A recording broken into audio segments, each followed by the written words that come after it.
Washington's starting center for the last 2 years, Tyler Biadasz, is being released by the team, according to basically everybody at this point.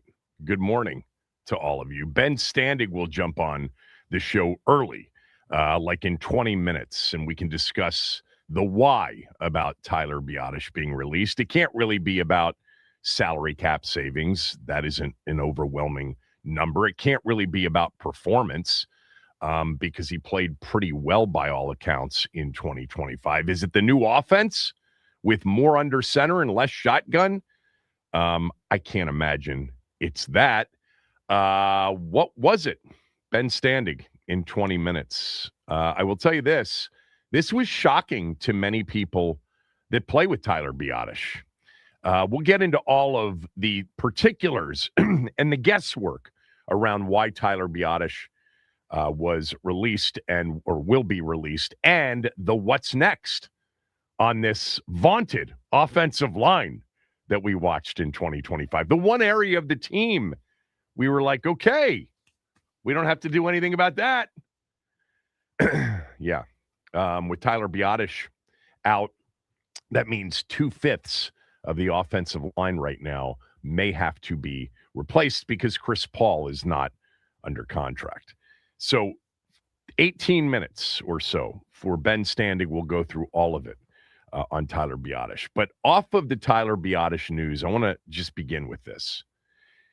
You know, this is just another reminder, the Tyler Biadasz news that broke last night. I think, was it Rappaport or Schefter? I don't know who had it first. It's just another reminder to all of us, you know, media, fans, but even more than that, you know, people inside the many NFL locker rooms and front offices. This league, which we love so much and is truly one of the incredible consumer products in our country, it is week to week, and we don't know anything. We certainly don't know anywhere near as much as we think we know, other than on a week-to-week basis, thinking that, yeah, I think I know what happened in the game yesterday or last night.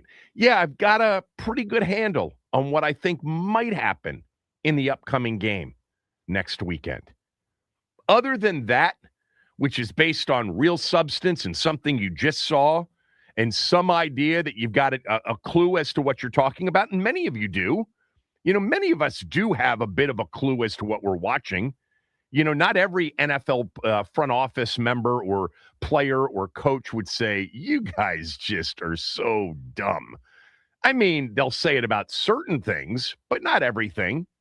I mean, I can remember Jim Zorn coming into our studio, sitting down and listening to Tommy and I do 2 hours of radio every day for about a week and a half, and in between commercial breaks, ask us questions about football. Serious.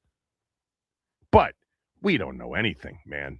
We don't know anything other than week-to-week stuff. And even then, you know, look at how it changes every week.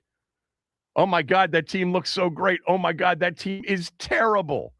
The next week, the terrible team from the week before beats somebody by 25, and the really good team loses by 15. Nobody had Tyler Biadasz being released, and why would we? You know, he played pretty well.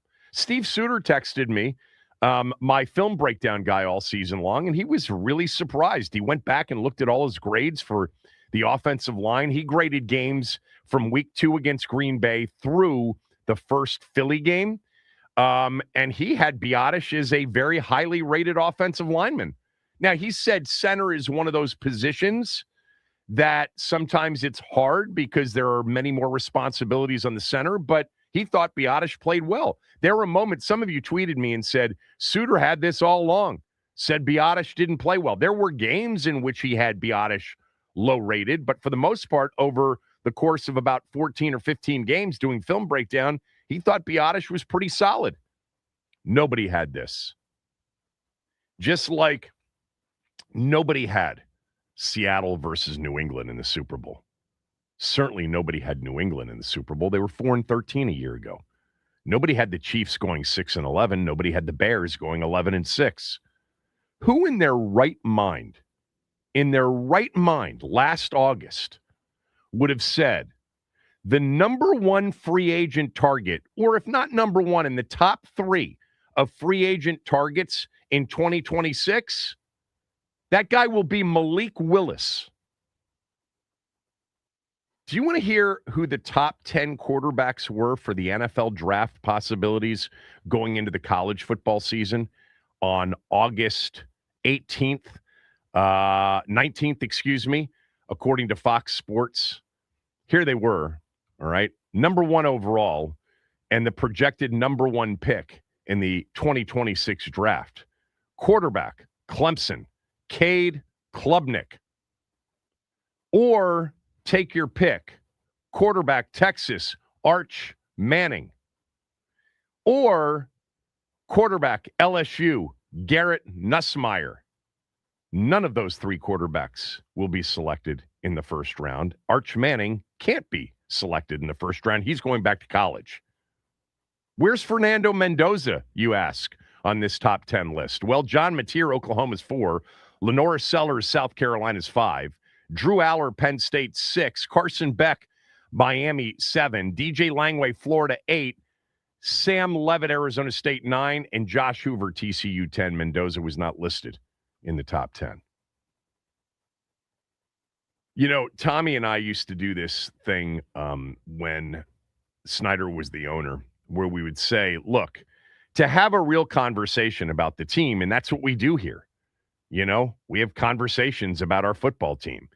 But for all of those years, especially the last many, you had to suspend reality. You had to suspend the reality that as long as Dan Snyder owned the team, you were never going to be a sustained winner. It was virtually impossible because he was so self-destructive as an owner.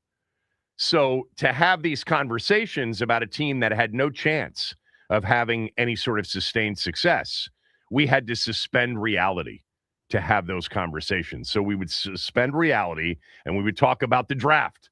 We'd talk about free agency. We'd talk during training camp about, man, I think this is the right guy. I think this is the right way to go. As if there was a chance. As if reality was, hey, why not us? Well, that wasn't reality with Snyder. It's a different reality now. And by the way, the NFL, PA report cards reflect that. We'll get to that on the show today. Washington, number 3 in the league. Dan Quinn, one of the only 2 A-plus coaches in the league, along with Sean McVay. Take that, fire Dan Quinn people. We don't know anything. We just don't know. And that's what makes the NFL so great. It's okay. We can suspend reality to have all of these conversations about the draft. I mean, think about the draft conversations. Think about what you see on social media from people who have created, maybe even a small following of people that believe this film guy actually knows what he's seeing and knows what he's talking about. And the league gets it wrong 2 out of 3 times. Malik Willis, right now, according to NFL.com, is the number 1 free agent target in 2026, with 4 to 5 teams vying for his services, vying to pay him $30 to $35 million a year for 3, 4, 5 years. This dude may get $100 to $150 million deal. I mean, you can go through the free agency list and just say, a year ago, him? How about Daniel Jones? Daniel Jones is going to lead Indy to a 7-0 start, get hurt, and they're going to fall apart because of Daniel Jones? And now he's one of the top 5, 6 quarterback free agents, or overall free agents, probably number 2 on the quarterback list? Yeah. I mean, it is week to week.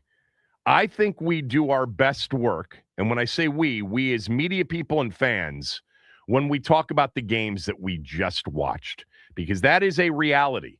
We know in that particular game, or at least we believe we know, that the quarterback played well or didn't play well, or the receiver who had 5 drops in the game, that's pretty tangible, didn't play well. We can talk about second-guessing coaches on decisions. That's closer to reality. This league, it never disappoints in terms of drama. It's the best reality show, even though as fans, you really do have to suspend reality because you don't know much. But because you don't know much, it makes everything unpredictable in your own mind. It makes everything dramatic. It's such an incredible product. And it's such an interesting product from the standpoint of everybody who believes they've got a handle on what's going on. And we just don't, because even inside these buildings, they don't a lot of the time. But this was, for sure, surprising. I mean, this was not one that anybody had at all. I mean, if you go through the numbers, and we're going to Ben will have some of this as well. But the idea that if you cut Tyler Biadasz pre-June 1, it's about a $2.8 million cap savings. If you do it post-June 1, it's more than that. It's like $8 million, but you can't take that and realize that until after June 1. He signed a 3-year, basically a $21 million deal with 2 years guaranteed when Washington's front office, Adam Peters and company, Dan Quinn as coach, took over in 2024. He started 31 games for them in 2 seasons. Keep in mind that remember the game in 2024 when they went to New Orleans, and it was the game in which he was hurt and did not play.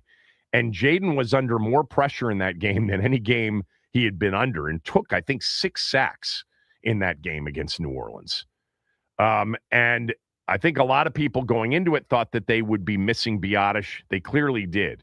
In terms of what's next, look, I thought Nick Allegretti and a potential $3.5, $4, $5 million cap savings, and a guy that was a backup and a veteran, that he might be one that could ultimately get released. But remember, on this roster, he is not only a backup guard, but he's a backup center.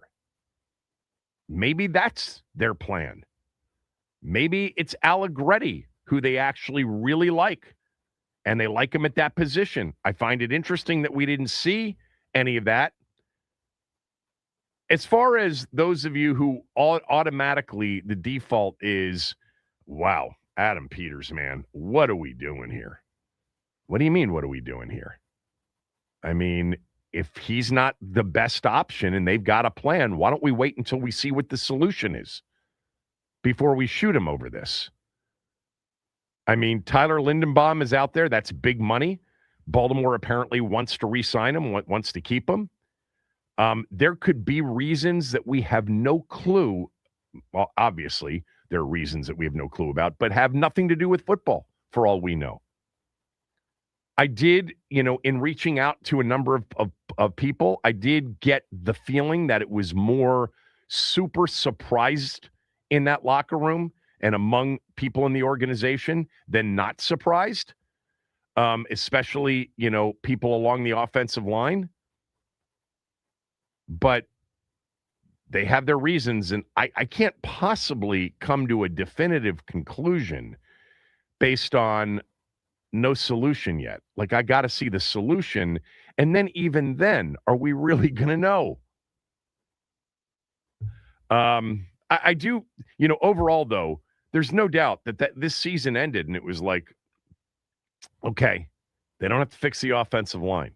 I mean, the Tunsil trade was, first rate. They're going to have to pay him. Chris Paul really emerged. Really good player. They're going to have to sign him. They're good at center. Biadasz, it was great to get Cosme back and see him start to play at a high level, healthy. And Josh Connerly just got better and better as the season went along and looks, more than capable of manning the right tackle position. And, oh, by the way, they got Brandon Coleman, in relief, and he's pretty versatile. He can do a bunch of things. And they got Andrew Wiley. This was, they didn't have him under contract until recently, until after the season, but in terms of how we felt about the offensive line going through the season. And now we got 2/5 of it in trouble. It's going to be interesting to see if they make a move on Chris Paul. I don't know how they wouldn't like Chris Paul. They literally moved him into the starting lineup and kept him there even after Brandon Coleman got healthy because he was playing so well. But the market may dictate that. Look, I think one of the things that I just have a gut on is that our new general manager of now 2 years going on his third year is not into overpaying the market. Now, Kinlaw looked like an overpaying of the market, but maybe he wasn't. Maybe there was another team and they wanted that player, and Kinlaw played pretty well for them. But our guy doesn't really like to overpay the market. Maybe they just thought Biadasz in this third year, and the third year was not guaranteed, was going to make too much. Maybe there were conversations with Biadasz and his agent about extending and getting a different number for year 3, and they didn't want to hear of it. Get to Ben Standing next, but God, what another reminder. I love our conversations about this game. I love our conversations about this team, but we really do have to suspend reality that for the most part, it's for grins and giggles. Because until the games start and we really have something tangible, it's all guesswork. Kevin Sheehan Show, the Team 980 and the team980.com.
from Neil in Rockville. It's benefit of the doubt, Kevin, until proven otherwise. Well, yeah, I mean, I can't start firing on people when I don't know what the solution is. And like I said, I mean, this is the we don't know anything league, and it's what makes it so beautiful. Um, from Seth, the Malik Willis example is maybe the best in years. It might be, but I bet if we go back through free agency in the last 10 years, every year, if you looked at it 6 months earlier, you'd be like, he's at the top of the free agency board. But yeah, I mean, nobody, you would have been committed had you said in August that the number one or top three targeted free agent for a $100 million plus contract is going to be Malik Willis. And there are examples like that every year. Fernando Mendoza wasn't on any first-round board before the season started. Okay, Cade Klubnik, Arch Manning, and Garrett Nussmeier were supposed to be not only quarterbacks picked in the first round, but it was supposed to be an exciting quarterback class with those guys. It's week to week. We know what we saw yesterday, and we think we might know what we're going to see in the upcoming weekend. Other than that, it's really hard, and we don't know sometimes what teams are thinking or what's going on. The guys on the beat, like Ben Standig, sometimes they have a clue, but I'm going to guess that even this one caught Ben by surprise. Ben joins us right now early in the show here on this Friday. First of all, are you still in Indy or are you back? No, I am back. I literally was walking through the airport last night at BWI when the Biadasz news happened. So between having to get my bag, get on the shuttle to get to my car, and all that stuff, it was a lot to deal with in a couple minutes there. But yeah, no, I am home, thankfully. Okay, you're back, and you are, I'm assuming, surprised like all of us are. So tell us why you think it happened now after you've had 12 plus hours to digest it. Yeah, surprise in the sense like you and I was something when you would ask me questions about these types of things. I don't believe I ever brought up Biadasz. At the same time, like, all right, if you're telling me, if from the way we all look at it, typically with the salary cap, if you're telling me that he's a post June 1 cut, that's instead of an $11 million cap charge, they would save around $8 million, and the rest would be dead money. I guess you could say that's justification. For some reason, it's not like they need the cap space, but look, I think Biadasz is pretty solid. His 2024, his first year. Do I think his play slipped a little bit last year? Yeah. I mean, but again, was it enough for me to be like, oh, that he's in big trouble? No. Look, the guys who are on, I think we have like talked in the past about like Frankie Louvu, like do they extend him or whatever? Like, these guys who signed these 3-year deals a couple years ago, now they're going into the last year. And it's similar to when we talk about any of these players, Deron Payne or others, like, okay, are you extending? Are you releasing? Or what are you doing? And in this case, they decided to move on. Now, the thing is, though, there's no like obvious replacement. I think Nick Allegretti is they're probably viewing him as, okay, worst case scenario here, we get this money saving. If we have to open week 1 with Allegretti, we're cool with that. They saw him play there at the end of the year. I know Allegretti has told me in the past, center is probably his favorite spot. He just hasn't historically been gotten to play there. So maybe they saw enough to think we can go with him. And in worst case, or best case, perhaps, we get somebody this offseason we like, and Allegretti goes back to being sort of that swing interior offensive lineman, whereas Biadasz was just a center, wasn't really a guard. So those seem to be the best reasons why. But yeah, still a bit surprising. Yeah, I mean, I did read that in the contract, just 2 of the 3 years were guaranteed. I think and you sort of implied this, I think you did, that it's very possible that heading into the final year of his deal, that maybe they said they had some conversations about a restructure for this last year, but maybe adding a year or 2 at whatever they were going to add it to. And it wasn't something he or his agent were interested in, that they would have preferred to have been released and made it to free agency. And the two sides just didn't come together on a deal. Maybe they liked him and thought we can do it, but we're going to do it at our number. Look, there is a bit of here in the first 2+ years with Adam Peters, we're going to get our guy at our number. There's a discipline around that. Didn't we hear, during the Terry McLaurin months that Adam Peters is no easy target, as a negotiator when you're an agent. So maybe it was just they didn't agree with the number, and Biadasz and his agent said, okay, then release me. And they feel like, hey, we got Allegretti. We might have some other options. Let's do that. Yeah, no, for sure. I mean, they just re-signed Andrew Wiley the other day, and look, Andrew Wiley had been a starting tackle here. He started a little bit last year at guard. Is there a world where he hits free agency and is able to be some teams, if not starting right tackle, at least maybe has a chance to compete for it? Yeah, I think it's possible. The offensive line play in this league is always rough, and therefore he probably could have gotten a little bit more money than he got. But I think from his perspective, he wanted to stay, and therefore was maybe willing to take a number that Adam Peters was like, okay, cool, let's do this, as opposed to saying, well, I can go out in the market, and get this money. He didn't do that. So yeah, I mean, to that end, maybe that's why one guy is still here and the other guy isn't. That's certainly plausible. And like I said, I have to believe that they are comfortable with Allegretti being the guy. I was talking with somebody earlier who I trust on Football Matters, who said to me, basically, it's not a big difference between the two of them. I had somebody during the season from another team kind of describe Biadasz as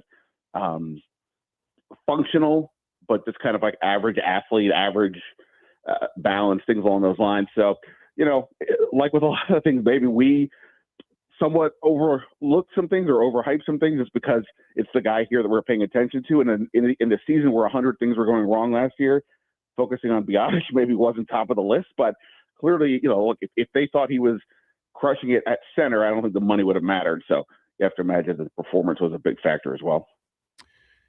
Yeah.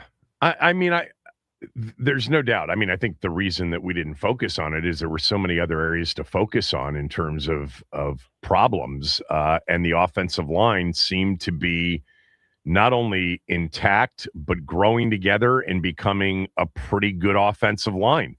And now there's a very good possibility they're going to have to replace 2/5 of it. Now, if it's Allegretti, if that's the answer at center, you're not necessarily replacing it. You've got it on your roster, but you still have the issue of what, will happen at left guard with Chris Paul. And maybe the answer is Brandon Coleman and it's on the roster, but it's going to be interesting because I tell me if you think I'm wrong about this. This is not something that I know, but it's starting to kind of add up with Terry and with some of the others. Although the Deron Payne thing is a little bit strange. I'll come back to that in a moment, but they've got a number and they're just not really willing to go much above that number.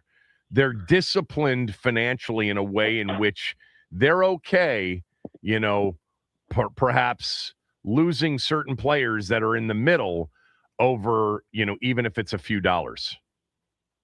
Yeah, obviously in real time, everybody was dunking on Terry McLaurin's agent. He's unrealistic. This is terrible. What are we doing here, right?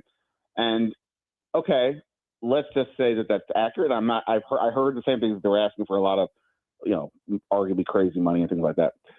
But when the dust was settled, it wasn't like that the number was like at the 50-yard line. It was clearly more on the commander side versus the player side. Yes. So that to me suggests that Adam Peters like, here's where we're at. If you're willing to meet us, we're good to go. If you're not, then we'll just have to sit here and wait.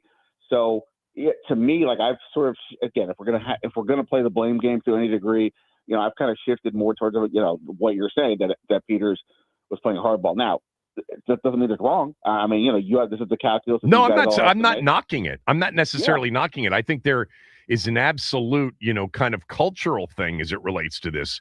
We know what, 2000 through 2009 were. It was the every agent and every player that was a free agent was lined up at Washington's front door waiting for the 30% overpay offer.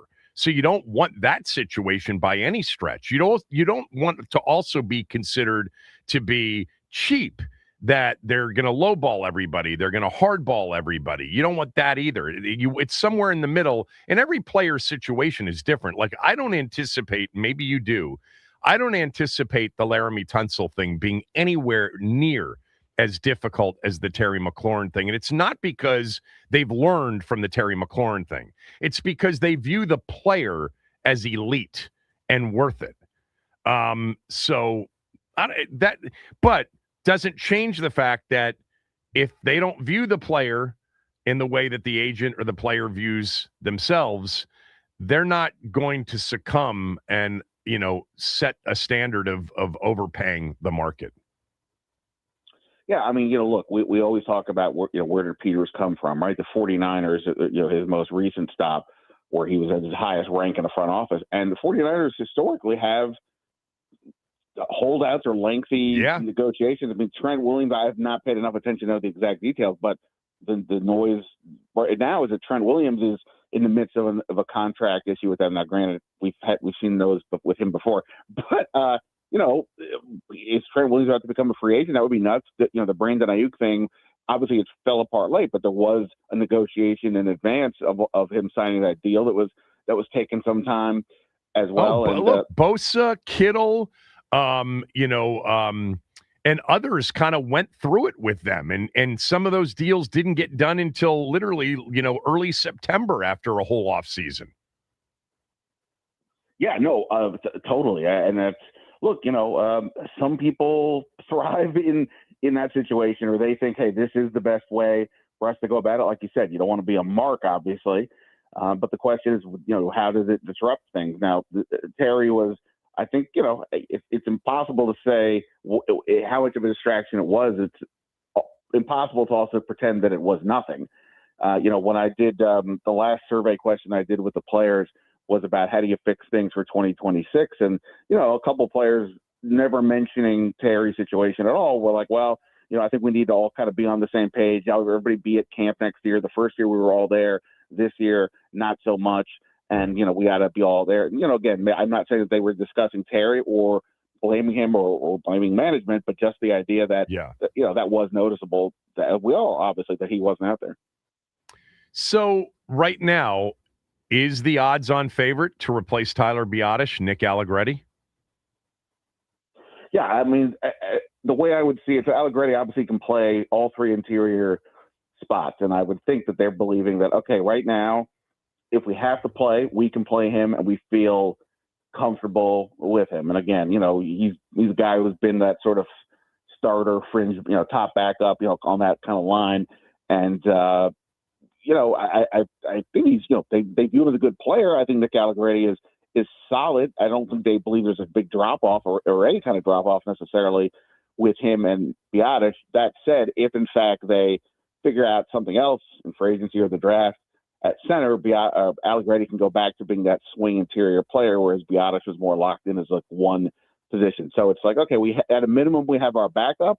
And, if in another scenario, we have our starter, and we'll go through the offseason in that way, knowing we have at least something. That's the best I can kind of figure out right now. But I would still assume that they are open to coming across another center somewhere this offseason. Talking to Ben Standig at Ben Standig on X. Ben writes and covers the team on his Substack called Last Man Standig. Same name for his podcast as well. You should subscribe to both. Certainly the Substack for sure. Ben does a great job, as we know, covering the team. All right. Big takeaways from Indy for you were? Well, obviously I could discuss the Commanders, but, I think we did that the other day. And, they didn't ultimately say a ton. We're waiting on some of these decisions to make. But broadly, in terms of the draft, the primary reason everybody's there is just, a lot of confirmation that the top of this draft is not particularly exciting. I had a couple people say that there may not be more than 10 or 11 players that get graded out as first-round picks. And that becomes interesting for when we all have this discussion of both, is it okay to take a player at 7 when the positional value is not as high as you would like it compared to other positions? So, i.e., can you take a safety? Can you take a running back at 7? Those are the type of, or an off-ball linebacker in Sonny Styles, who's blown up here in the last 24 hours after crushing his workouts at the combine. So if you trade down, as a lot of us have talked about, that they needed more picks, that may work from getting more picks, and that's probably a reasonable thing to do. But if that 10 or 11 first round grade is accurate, now you go from having a potential impact player somewhere, especially on defense, to having more quality or quantity over quality. So again, they may not view it that way. It's not like there won't be players who are picking the teams in 20s that become a Pro Bowler, but as it stands today, it seems like there's just not enough people who they're feeling pretty good about high. So I think just broadly with this draft, and that's why the Caleb Downs talk, Sonny Styles, Jeremiah Love, maybe they're the best 3 players in the draft, but they still wouldn't typically get picked top 10 based on positional value. This year looks like it's going to be an exception. Yeah, the conversation about what it will eventually turn out to be is not the same as how does it compare to the way people have evaluated previous drafts. And what you're saying, and I read Matt Miller, I guess it was last week, say it was the lowest number of first-round grades on a player that he's ever had in evaluating a draft. He had, I think, 11. Or no, it was 13. It was 13 first-round grades. So, that also clearly, if teams see it the same way, and not every year does every team see it the same way. But, if you get to, and it's not necessarily Washington at 7, if there are 10 or 11 first-round graded players, but, trade back possibilities may be limited in this draft if everybody feels the same way. Yeah, I would also say that in terms of this move here with Biadasz, obviously we're talking about a center, and there will be, or at least there's projected to be, 2 offensive linemen picked, in the top 10. Now, these are guys who are primarily viewed as tackles. Some teams maybe see them a guard. It's possible that this allows them to think, okay, we can invest if the board falls a certain way, or if the defensive linemen go higher, and we really kind of don't want to take those positions where the value is not viewed as high, so we'll take offensive line, knowing the importance of that in general, and with the quarterback specifically. Maybe this allows them to do that, go with Allegretti, and have a more dominant line versus you keep Biadasz. Now you have more money invested in this one unit and don't feel as compelled to spend another first-round pick on here. I'm just kind of trying to guess all the scenarios. I mean, that's the other big takeaway is that I know every year everybody's like they don't know what the draft is going to look like, but it seemed to me that was more of the case this year, that no matter where you're picking the draft, you just have no idea. So you're going to have 26 contingency plans, and perhaps this is one of them for them, that they're like, hey, if the offensive linemen flip to us, which maybe they think will, we got to be prepared to possibly take one, and then what does that do for the rest of the group? Last thing to hit on with you is this NFLPA report card, situation, which I'm a little bit confused. I thought we weren't going to get the results this year publicly. Well, I mean, I don't have them, but we don't get them publicly. We haven't gotten them publicly, but somebody was able to, get them. I believe. Okay, I was told, so they were leaked. Yeah, they were leaked. Clearly. I believe that, and we've got a lot of information, just like we would last year, without the actual complete report card. It's essentially the teacher saying your son or daughter did really well, had an A+ in this and an A- in this, but I'm not sending home the whole report card. But what got released, or what got leaked, not released, is a couple of things specific to our team. Number one is they finished 3rd among all NFL teams on this NFLPA report card, where players vote on a lot of different things, within their organization. And Dan Quinn was only one of 2 coaches in the entire league, Sean McVay the other, that got an A+ as a head coach. Do you have any reaction to any of that? Yeah, I mean, look, obviously, maybe we finally reached a point where we can stop comparing it to the previous regime. Obviously, it's a massive turnaround from the internal perception of how management does things, how ownership does things, and clearly they're big fans. And most of these guys weren't even here for Snyder at this point, right? So it's not even about that per se. But things have been cleaned up, so that's good on ownership that they've been able to do that. And Dan Quinn, look, we can debate the football coach part of it, but in terms of being a connector of people, the culture, or those things, he's clearly hit with these players, and that's reflected in that grade. That grade is not, hey, who's taking the Super Bowl, how do you grade your guy on that? I don't think that's not the grade. The grade is about, more of this behind the scenes stuff and connecting and how does the organization treat you and so on. And Dan Quinn does good jobs in that regard. I do wonder as we're sitting here talking, and I'm literally just thinking about this, like, one of the questions I think we've all had after this last year was, well, was training camp a little too light? Was training camp not hard enough? Do they need to do more? That'll be interesting to see what their conclusion is at some point. But, when you have the grade like that, it does make me wonder at least a little bit, like, or do you need to push these guys more? But in general, Dan Quinn, again, as a human being to human being, constant praise from these guys. They all really buy into him. And then to their credit, despite some of the blowouts late in the year, I never felt that they gave up on him or the season. It's just, it just didn't work out for a variety of reasons. So give Quinn credit for that for sure. Yeah, I think that the one thing that you can certainly take away from this is that the organization is just different than it was. And even though there is a lot of, post-traumatic syndrome when it comes to not only our fan base, but even people around the league, there goes Washington again, this year, even 5-12, there goes Washington again. It's just not the same. It's completely different. It doesn't guarantee anything. But what it does guarantee is you're not going to be doomed to, rooting for the one inside straight year where you can go 10-6 in the old 16-game days and make the playoffs. You've got a better chance than that. Thank you. Appreciate it.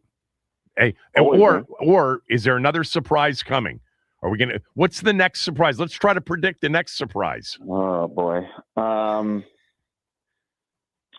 I don't know, man. I mean, I'll just say this, between the coaching staff changes, now maybe a little bit of this with Biadasz. I don't know.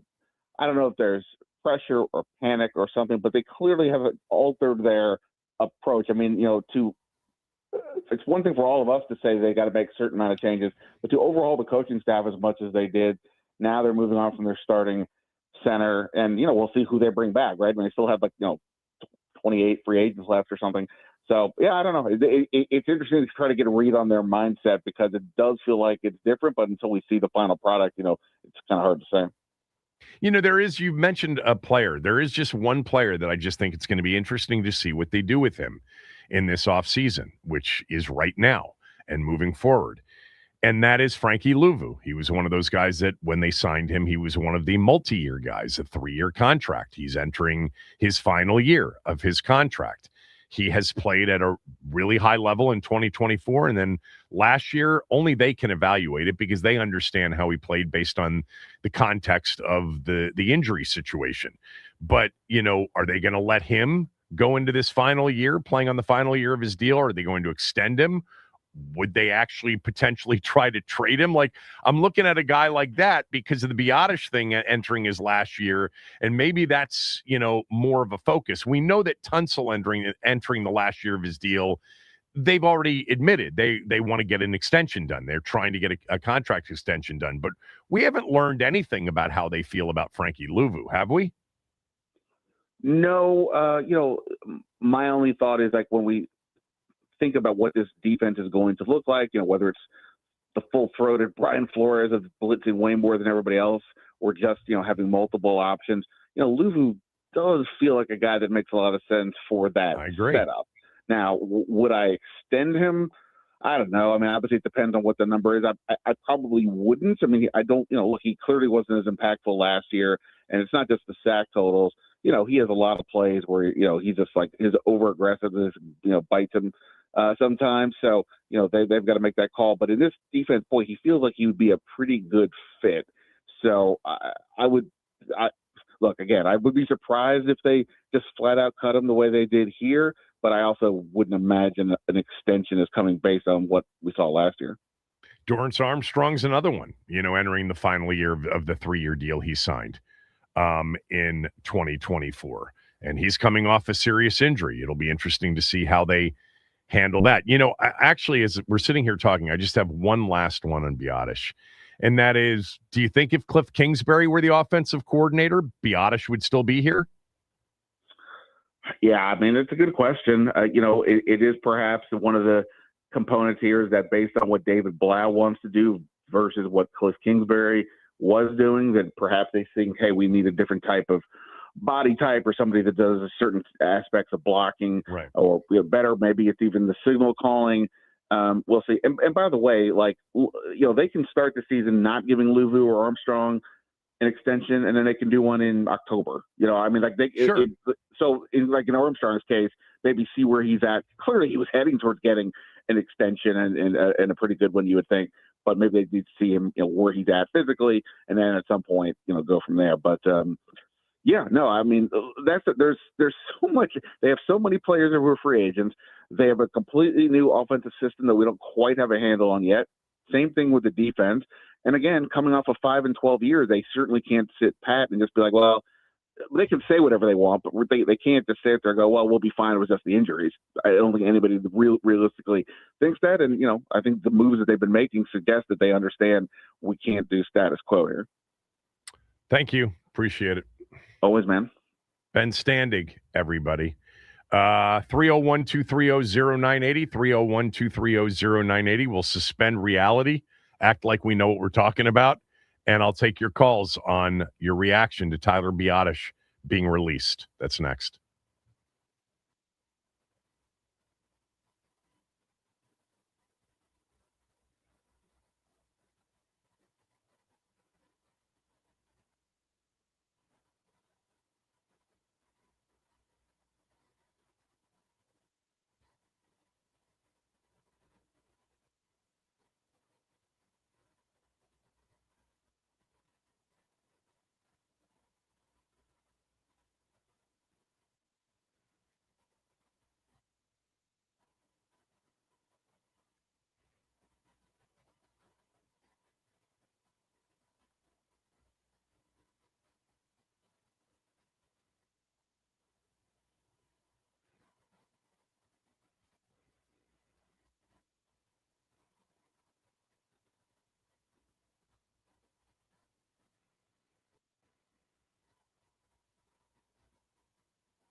All right, reaction to Tyler Biadasz, 301-230-0980. Tyler Biadasz, if you're just waking up and you went to bed super early last night, going to be released.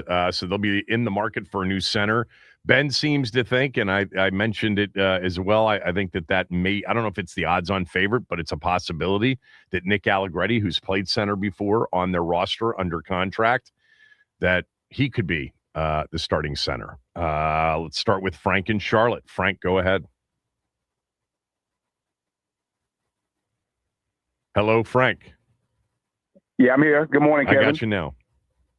Okay. Yeah. I'm shocked, but I kind of understand why they did that, because I guess his tape last year didn't match, the upcoming salary that he's going to earn this year. So I kind of understand why they did that. And they might be good. They might be targeting that guy from Tennessee who's going to be a free agent. I think he's a center.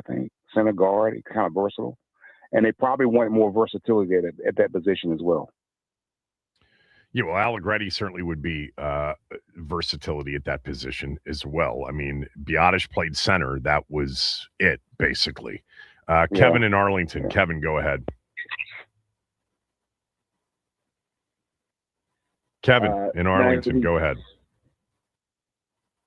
Can you hear me? Gotcha. I'm thinking of Andy Cohen and how he used to love saying, you know what Michael Ray Richardson said, the ship, we'd be sinking. Now, it's not that bad, but Kevin, the signs are all around us. The evidence is everywhere. This team is not reloading. This team is so far from contending. We are rebuilding. You've been going through it. I mean, we have new coordinators. We've got a top of the first round where they don't even know if these guys deserve first-round grades. We got 6 picks. We got a GM. Well, it's not them that does. I'm not, real quickly, I'm not saying that we don't know what they think. It's just a lot of the draft people say that the fewest number of players deserve actual first-round grades in recent memory. Okay, I didn't suggest that they think that. No, I wasn't implying you did. I think the experts that are saying that are absolutely right. My point is, we are so far away from building up a team that's going to actually get into an NFC Championship game and possibly be able to win. And it just keeps showing up again and again and again. Now, on one other thing, though, and I like this about what happened, they clearly don't think Biadasz is worth the money. And we've been sort of too friendly a place, if you will, with veterans. Look, if you aren't living up to the number and you don't want to renegotiate, and that's probably what happened here, Kevin. Yeah, I think there's a good chance that's what it was. Then you're gone. Yeah. So anyway, I guess my point is the rebuilding take is odd to me. I mean, I guess you could be proven right. You could be proven right if they don't, extend Tunsil. Because certainly if you're rebuilding, you're not going to extend him and pay a guy that by the time you're ready to compete, let's just say 2-3 years from now, if it's true rebuild, is going to be 36 years old. I don't see it that way. I'm not sure. Spending big money in free agency, Kevin? I don't. This is not what Adam Peters does. Well, that was my next thing is if they don't spend big in free agency, that might be a clue. Let's see what happens. I don't feel what you feel, which is that they've decided they're going to rebuild. I don't see that. The coordinators don't speak to that at all. The defensive coordinator we knew was going to get swapped out. Yeah. So what they want to do or what they think they are may not line up with reality. This hasn't been a great self-scouting organization. I'm just telling you what I'm seeing is they're far away, man. And yeah, but that's different. Your opinion that they're far away is different than your original opinion, which is we got to face it. They're rebuilding. They're in rebuilding mode. Rebuilding is you're far away. Well, no, rebuilding is a mindset that they've decided they're going to rebuild. They know that they can't win this upcoming season or the year after that, and they're going to go super young and they're going to rebuild. Okay, that's one interpretation. What I'm saying is they think they're going to compete and be a playoff team, and that's fine. I want them to be winners. I want them to think that. But if you're not so close to it, and you step back and you look at this roster, and you look at the assets, and you look how they operate, and you look about all the unknowns, I don't see how you can say, yeah, man, we're going to be right back where we were 2 years ago. I don't see it at all. Yeah. Well, I mean, that's different again. And that's, I guess, my interpretation. That's fine. I don't know what to expect. I know this, that I'd feel much differently about the prospects for next year if they didn't have the quarterback position right. If they were searching for a quarterback in this offseason, I'd obviously feel very much like you, like there's not much of a chance that they're going to succeed in 2026. I'll disagree with you on that because I do see a way in which they could compete and be a good team in 2026. Now, whether or not they can compete for a Super Bowl or go to the NFC Championship again, clearly that was a bit of an inside straight year. And they'd have to improve dramatically in free agency, and they'd have to be the opposite of what you're suggesting in terms of rebuild mode. They'd have to be aggressive in free agency, and they'd have to add 3 or 4 starters defensively before they even get to the draft to feel more comfortable about that. Thanks, Kev, as always. Anthony in D.C. Anthony, go ahead. Kevin, isn't he coming off a knee injury? Who, Biadasz? Yeah, didn't he have a knee injury last year? Well, he had the knee injury in 2024. He had the injury in 2024 when he missed a game. Did he have a knee injury at the end of this year? Did we miss that? I thought maybe I'm wrong. Biadasz was placed on season-ending. Due to knee and ankle injuries, is suffered against the Cowboys in Week 17. You're right, but remember they started putting a lot of players as they shut it down. Oh yeah. Yeah, so Yeah. I don't know that we took that one as seriously. But yes, I see it right now. Biadasz was placed on season-ending injured reserve. Several players were before that final game of the season against the Eagles, which they went ahead and won anyway. But it didn't change the draft position significantly. But yeah, he injured his knee and ankle against the Cowboys. I don't think they were serious injuries, though.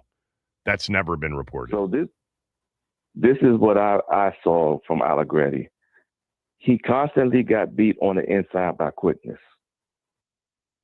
And I hear what other people are saying about his grade and everything, but to me, he got destroyed too many times by interior quickness. And I think that might have something to do with it. I could be totally wrong, but I definitely seen Carter and other inside players just swim move him to death and be in the backfield.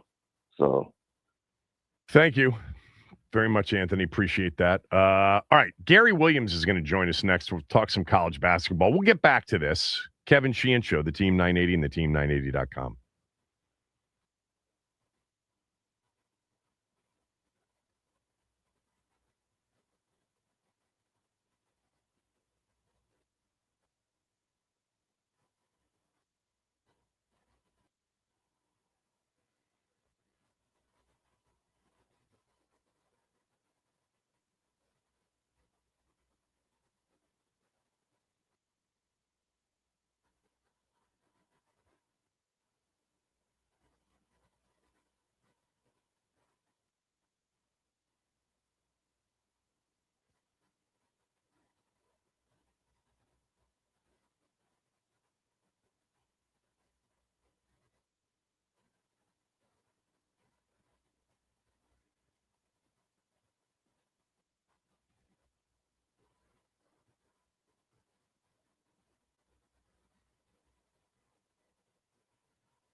You have Gary?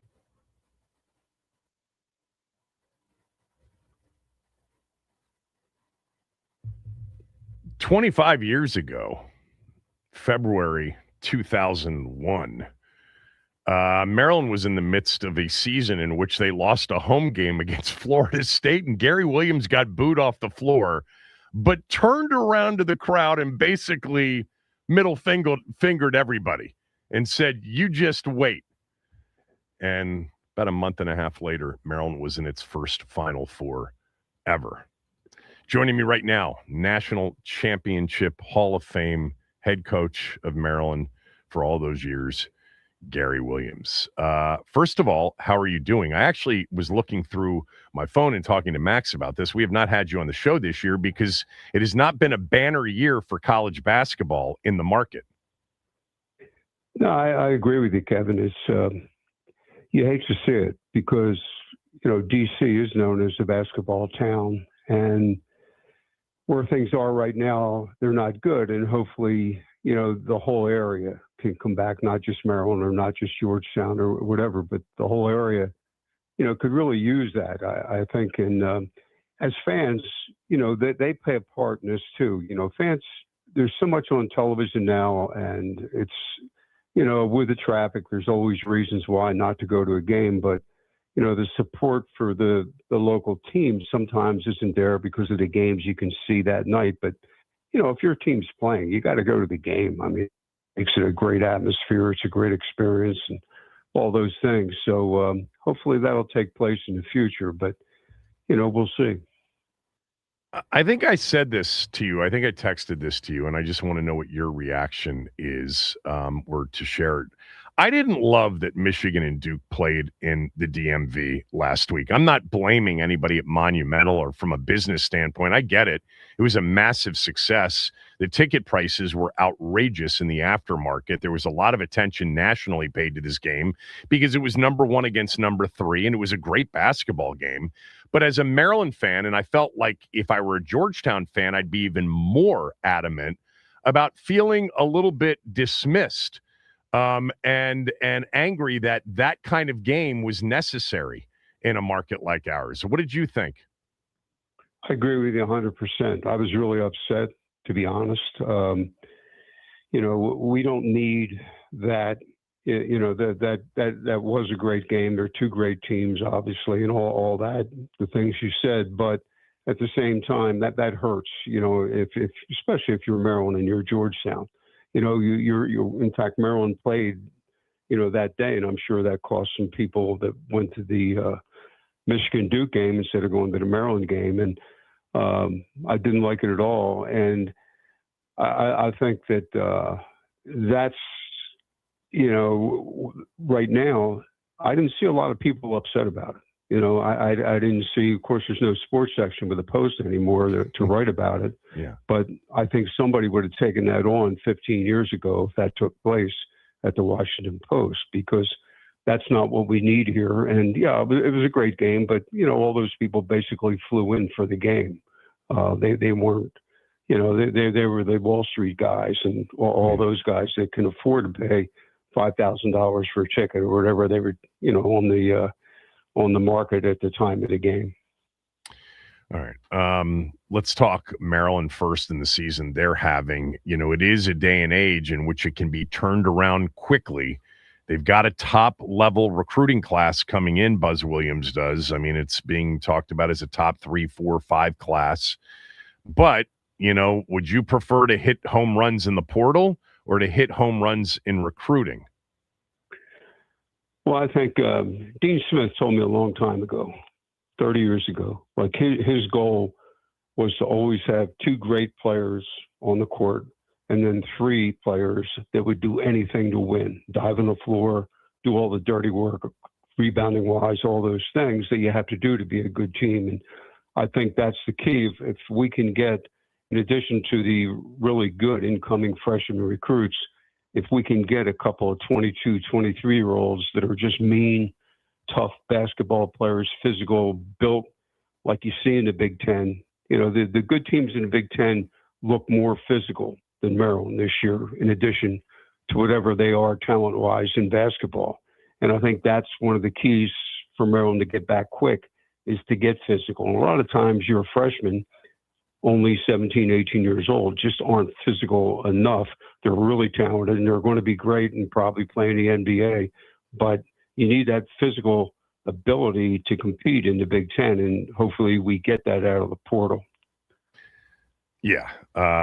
What's interesting about that is that this has been a year in which we've seen incredible freshman performances, with Cam Boozer at Duke and A.J. DeBonce at BYU. And then, a lot of dust being kicked up around Darren Peterson at Kansas, but the kid from Houston, the Tennessee kid, I mean, the list goes on and on. So many great freshman performances. But I did want to ask you, before we get into some of the teams that you like as we head towards March, what do you make of Darren Peterson at Kansas? If you were the Wizards and you had the number one pick, what would be your big concerns? Well, the obvious concern is how durable will he be in the NBA if he can only play half the time at Kansas? Because you're talking 82 games instead of 35 if you do well in the NCAA tournament. What I make of him is there's people around him, which you see with the top players coming out of high school nowadays, agent, parents, whatever. And somebody's telling this kid, like, you got to really watch yourself. You don't want to get hurt. And so these cramps, these things that supposedly is had that, are kind of mysterious. I hope it's not a precedent. In other words, you're seeing in football where a lot of football players stay out of bowl games at the end of the year if they're not meaningful bowl games. Yeah. Because they're protecting themselves to get ready for the NFL draft. And I think what Peterson is doing is establishing a new thing in college basketball where you might have players that do this during the year. If they get a little tired, if they feel like they won't look good against a certain opponent, they might sit out that particular game because they don't want to jeopardize their future professionally in their minds. So hopefully this is a one-time thing. But it's really a shame that we even have to talk about these things in college basketball. Do you like the player? Like, is his talent obvious enough that you would definitely consider him as the number one player in the draft? Well, I'd consider him, but like you said, this is an unusual freshman class in college basketball, and so there's guys out there that it's really going to be hard to put Peterson ahead of, somebody like a Boozer, for example, that shows up every day, that rebounds, that plays defense, that, in addition to his scoring. And, that's, and you look at a team like Michigan with their size and their big people, how good they are, and how durable, those guys have played every game this year. And you take the chance. Now, it's a business, the NBA, obviously, and college basketball is a business now. So the NBA, if they judge that Peterson is better than those guys, even those guys have done it differently, have worked really hard and done everything for their team this year, they'll take Peterson if they feel he's the best player. And it's just a shame that he can do what he's doing this year and still be held at that level. Talking to Hall of Fame coach Gary Williams. So who do you like? You've watched, some college hoops this year, maybe more than most of us have. Who are the teams that you see as possibilities to win it all? You mentioned Michigan. Are they much better than everybody else? Give me your top 3 or 4 teams that you see winning it all in early April. Well, I think that Duke, Arizona, and Michigan have kind of separated a little bit. That doesn't mean they're going to win it because things happen during the NCAA tournament that, can change some things. But you look at Michigan's size and their ability to, when they're shooting well from the outside, I think they might be, because of their size inside, they might be the best team. But you can't take away that Duke beat them on a neutral court. And the fact that Arizona, I think, has really played, they're on some tough home courts and have done well. And they play a style that's different, which usually helps you in the NCAA tournament. In other words, Arizona does not depend on three-point shooting. They depend on taking the ball to the basket, interim jump shots, things like that, getting fouled, kind of old school at up-tempo speed. So I think those three are really good, and you can't discount Connecticut. I think when they hit the NCAA, nobody has more experience as a program than in the last few years than they do. So I think you can look at those four and say that the national championship should come from there. But we all know how that goes. Your draw in the NCAA, once you hit the 32 teams, has a lot to do with it. You play somebody hot, you get one guy injured in practice right before an NCAA tournament game, you don't have time to adjust to the injury. All those things play into it. Is there a coach that you're rooting for more than any other? Like maybe a coach that hasn't won it all or hasn't been to a Final Four that you think, deserves it and you'd like to see in that spotlight? Yeah, I'm rooting for Kelvin Sampson in Houston. I'm not sure they're good enough this year. They lost some really key players from last year, but Kelvin's he's been through a lot. And some things happened both at Oklahoma and Indiana that I'm sure he'd do it over again if he could. But in terms of helping players, making players better people, that type of thing, Kelvin's been all over that. We did a basketball clinic in Kuwait maybe 20 years ago now for the service men stationed over there. And I got to know him, and he's just a tremendous person who really cares about the game. He cares about how the game's played. He cares about his players. And so guys like that you have to root for. And there's others, but I know Kelvin pretty well. Yeah, I had Jay Billis on last week. He said the exact same thing. His answer was Kelvin Sampson. Kelvin Sampson is definitely a guy that in the business people are really rooting for. And he got to the final last year, and it was such a great final against Florida. But he's just been an outstanding coach for a long time. And that brings me to this, and I mentioned it coming in. 25 years, Gary, since that first Final Four team, 25 years ago. And actually, on the way to that Final Four, you actually played Oklahoma. And you played and beat them in College Park. A team coached by Kelvin Sampson, who would then a year later make it to the Final Four with Oklahoma as the coach. Yeah. But that next year we had to return the game.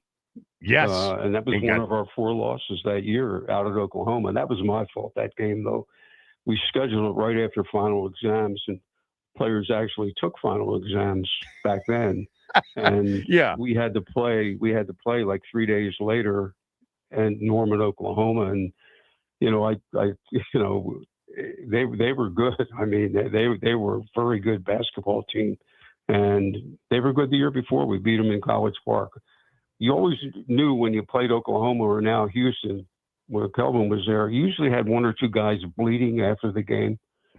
He plays a very physical style, which nobody wants to play against. And it's a grind every time you play against him. And he's adapted that into the Houston culture, which Houston was always great. Guy Lewis, all those great teams they had, but they never had that tough culture thing. And Kelvin's put that in, which is very difficult to do.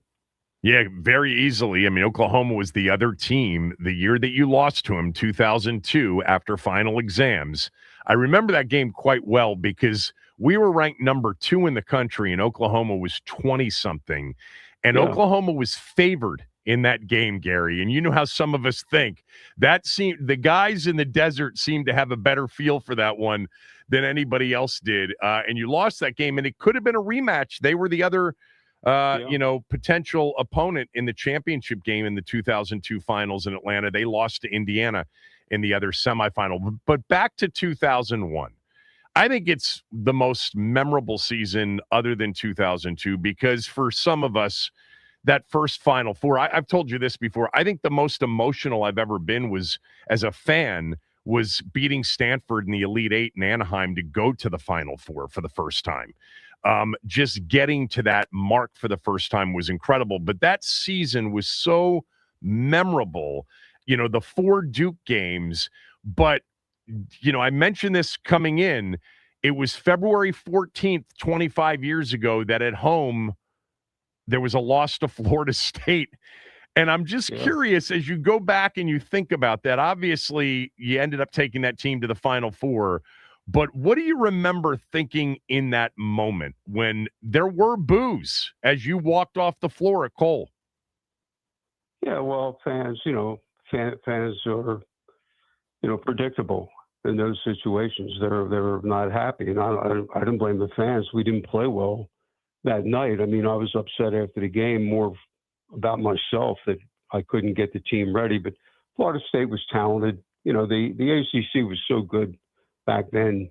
You had your 5 or 6 teams out of the 9 or 10, whatever's in the ACC, then go to the NCAA every year, it seemed like. And it was just one of those nights where they played well, we didn't play well. And we were in a stretch where we had lost our confidence because we blew a game to Duke in overtime. But about a week later, we went down and beat Duke on senior night. And that's when I knew that that team was special. And I think because of the championship team in 2002, some people forget we had Terrence Morris and Danny Miller on that team and Mike Martisic, 3 really good players. And we lose them and still can win the national championship the next year. And I felt bad for those guys after the Florida State game because I was like a lot of people. I think people forget sometimes. I mean, I took the Maryland job from Ohio State only because I really cared about Maryland, having gone to school there and played basketball there. And I wouldn't have left Ohio State for any other job. And so it meant, I think, a little bit more to me than, some people in terms of that we could get to a Final Four. All the great teams Lefty had, great players. I saw Buck Williams this past weekend. I saw Len Elmore, Tom McMillan, people like that certainly deserved to be there, but it just didn't work out. Different rules back then, that type of thing. And, to make the Final Four that first year was a big thing for me, not just in terms of me as the coach, but for the school, because that kind of broke a glass ceiling that Maryland always had. I mean, you mentioned the first Duke game of the 4 that year was the gone in 54 seconds. Blake shouldn't have fouled out. There was a lot that happened at the end of that game. Did you ever see the replay on that foul? There was no foul. Terrible. There's no foul. Phantom call. Total which happened more than once against Duke in that year.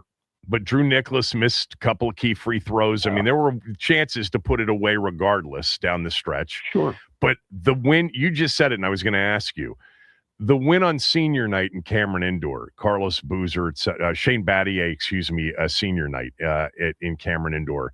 That was the moment that you're like, okay, we're back and we can do this. We can win a national championship or we can get to a Final Four, because that was a big time win. I think it was one of Juan Dixon's best games of his career. Oh, yeah. Duke has this fantasy camp every summer. They invite, I guess, guys when they get to be 35, they go back and they pick up, they play games against each other. Mm-hmm. I remember they would invite seniors whose eligibility was done down there to play against the campers sometimes. And I think Mike Krzyzewski introduced Juan Dixon as a player that no one ever came into Cameron and played better than Juan Dixon did on a visiting team. And that night, Juan was spectacular. He was just amazing. And but once we got to that game, we had started to play well again, and we were on a really good level. And we had to beat Stanford in California. They were the number 1 seed on the West, and we had to beat them out there. And Stanford was talking about the fact that the East Coast bias, teams are overrated on the East Coast, things like that. And I think we beat them by 13, which is a big margin for a game of that magnitude to get to the Final Four. So I was happy about that. And, that team deserved it. They went through tough times to get to the Final Four. It wasn't a smooth ride all year.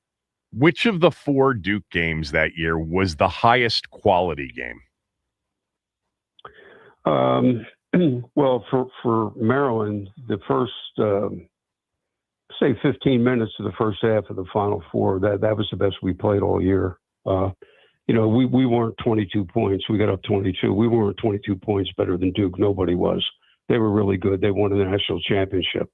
And they deserve, Biadasz was a great player, and Boozer's the old man, Boozer now, on that team. That was a very good basketball team, Jay Williams, people like that. But, the game in the ACC tournament, I thought was really competitive. Nobody could really get a hold of that game. You just make runs at each other. And, they made a tap in at I guess with 2 seconds left Nate or James. something like, or 1 second left on a missed shot. And we should have gotten the rebound, but we had a player that didn't go for the ball.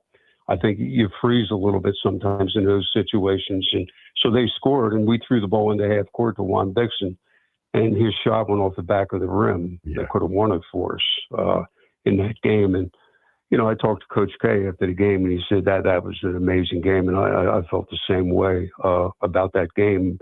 Little did we know that we'd meet each other in the Final Four. Well, Duke might have known they'd be there, but, we had to fight our way there that year. Yeah.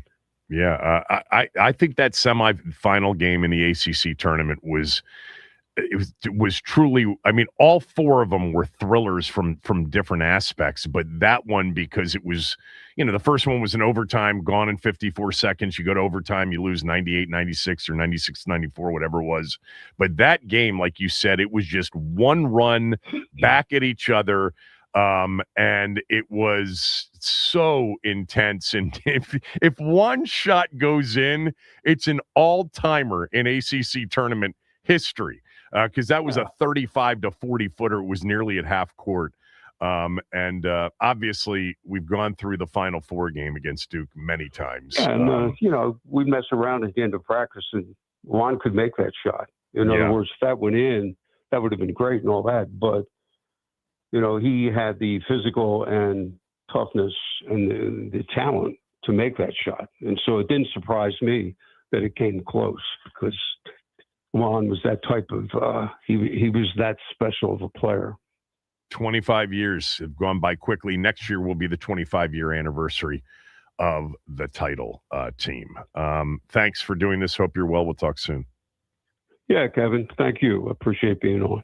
All right. Gary Williams, everybody, the Hall of Fame head coach of Maryland basketball for many years. Tough year locally in the market, that's for sure. We're not going to have, unless somebody makes a big run in a conference tournament, like a shocking run, we're not going to have a local team in the NCAA tournament. I don't know when that last happened. I'm sure it has, but it's pretty rare for that to happen. I guess AU in the Patriot League has a shot. They're sitting there in fourth place, Dwayne Simpkins' team at 9-8, but there's a pretty good team as the 1 seed. Navy is 16-1. George Mason's fallen off, in the last month. They at one point were atop the standings in the Atlantic 10. They're now 5th in the league at 9-6 overall. So they'd have to win the tournament. Georgetown would have to win the tournament. Maryland would have to win the tournament. GW would have to win the tournament. AU would have to win their conference tournament to get a bid. Yeah, I haven't gone back and done it, but I'm sure it's happened. But it's pretty rare that it's happened that no Division I program in the DMV. Look, I guess we can count Navy if they go to the tournament, right? If Navy wins the Patriot League and they're in the tournament, I guess that would be the one. I don't know. Annapolis, DMV, not necessarily, but a tough year for sure. How about those NFLPA report cards? Washington has changed. It has. More on that next.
So in my conversation with Ben, we got to the NFLPA report cards. More on that coming up in a moment, because I do think it says something about our team. But, in thinking about Tyler Biadasz, and Ben and I spoke about this too, they're basically three players in 2024, that first, free agency class, where they were primarily dipping their toes with a lot of one-year deals. But Eckler had a 2-year deal.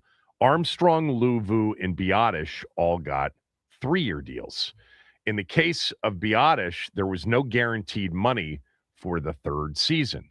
I am going to guess that the reason this happened is that the team didn't feel like the performance was a match for the third year of the contract to go ahead and pay him what he had coming in the third year of a 3-year, $20.7 million deal, and that they could do better by either having Allegretti play center next year or find somebody else. And perhaps they approached Biadasz and they tried to work something out, and Biadasz and his agent said, no, that's okay. Go ahead and release us. We'll either play the final year of the deal or release us, and we'll go to free agency. It happens. What will happen with Dorrance Armstrong and Frankie Luvu? I think Luvu's a good fit for a Brian Flores-style defense, if that's what Durante Jones is bringing. I don't hold Frankie Luvu's performance last year, which was not the 2024 performance, against him. I think, just like almost everybody else last year, it's very difficult to truly evaluate anything that happened last year, given the number of key players that didn't play a significant part of the season. I've discussed, in addition to Laramie Tunsil, the possibility that Frankie Luvu could be an extension candidate, somebody that they'd want to extend beyond 2026 to make sure that if he does end up having a big year in a new regime, that they've got him under contract. I think that's a possibility. Is it possible that they'd move on from Frankie Luvu and not think his third year's worth it? I doubt it. But again, like I said at the beginning of the show, the Tyler Biadasz, breaking news late yesterday was another example of we don't know anything. This is a week-to-week league. We know what we watch on Sunday, enough to talk about it on Monday, Tuesday, and Wednesday, and enough to talk about the next game on Thursday and Friday. That's basically it. Everything else, we just don't really know, because they don't even know a lot of the time, especially when it comes to the draft. Now, Dorrance Armstrong's interesting because he had a serious injury, but he was also playing at a high level, and I would imagine, given that they don't have a lot on defense right now, you're certainly not going to see Dorrance Armstrong released, I don't think. I mean, I got to be careful because, of course, anything could happen. But I don't think you're going to see him released now. Like with Biadasz, he's under contract for 1 more year. He played at a high level. You can argue he was their best defensive player until he got hurt in Week 7 against the Cowboys and then missed the final 10 weeks or 11 weeks of the season, the last 10 games, 10 and a half games of the season. But who knows? But those are the other, you've got Tunsil, Luvu, Armstrong now, all entering the final year of their deal. Will they try to do something with those players? Tunsil's, I think, a given. They've already admitted that they are working on a long-term deal. Luvu, I can't imagine, even if he doesn't get an extension, that he doesn't play for this team this year. And then Armstrong. Of course, Daron Payne as well. We've gone through the Daron Payne conversation. Anyway, now to what the NFLPA, their annual report card, when they evaluate things like, home field and travel and food and dining and nutritionist and locker room and training staff and training room and weight room and coaches, head coaches, coordinators, etc. Well, there was, this thought that the NFL had won essentially an arbitration that would keep these report cards conducted by the NFL Players Association with, of course, their players, grading out, at like their teachers, the teams that they play for as students. And we've had these report cards, and Washington was basically Fs across the board a few years ago, but that has changed significantly. But what happened here is that while the NFLPA was prohibited from releasing the results, I guess they weren't prohibited from leaking the results. And therefore, we've gotten the results. And Washington finished third in the league behind Miami and Minnesota overall. Best report card, third best report card in the league. And then specific to head coach, Dan Quinn was one of just 2 head coaches to get an A+ from his players. Sean McVay was the other.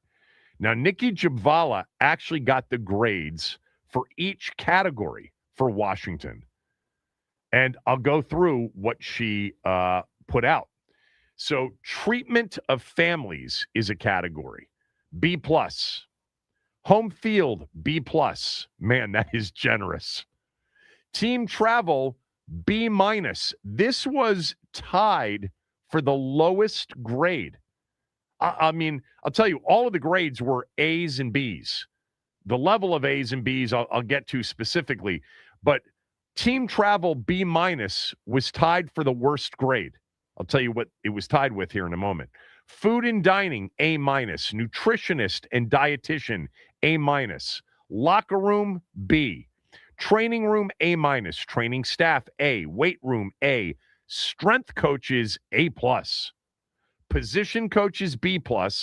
Offensive coordinator, that would be Cliff Kingsbury, B+. Defensive coordinator, that would be Joe Witt Jr., B-.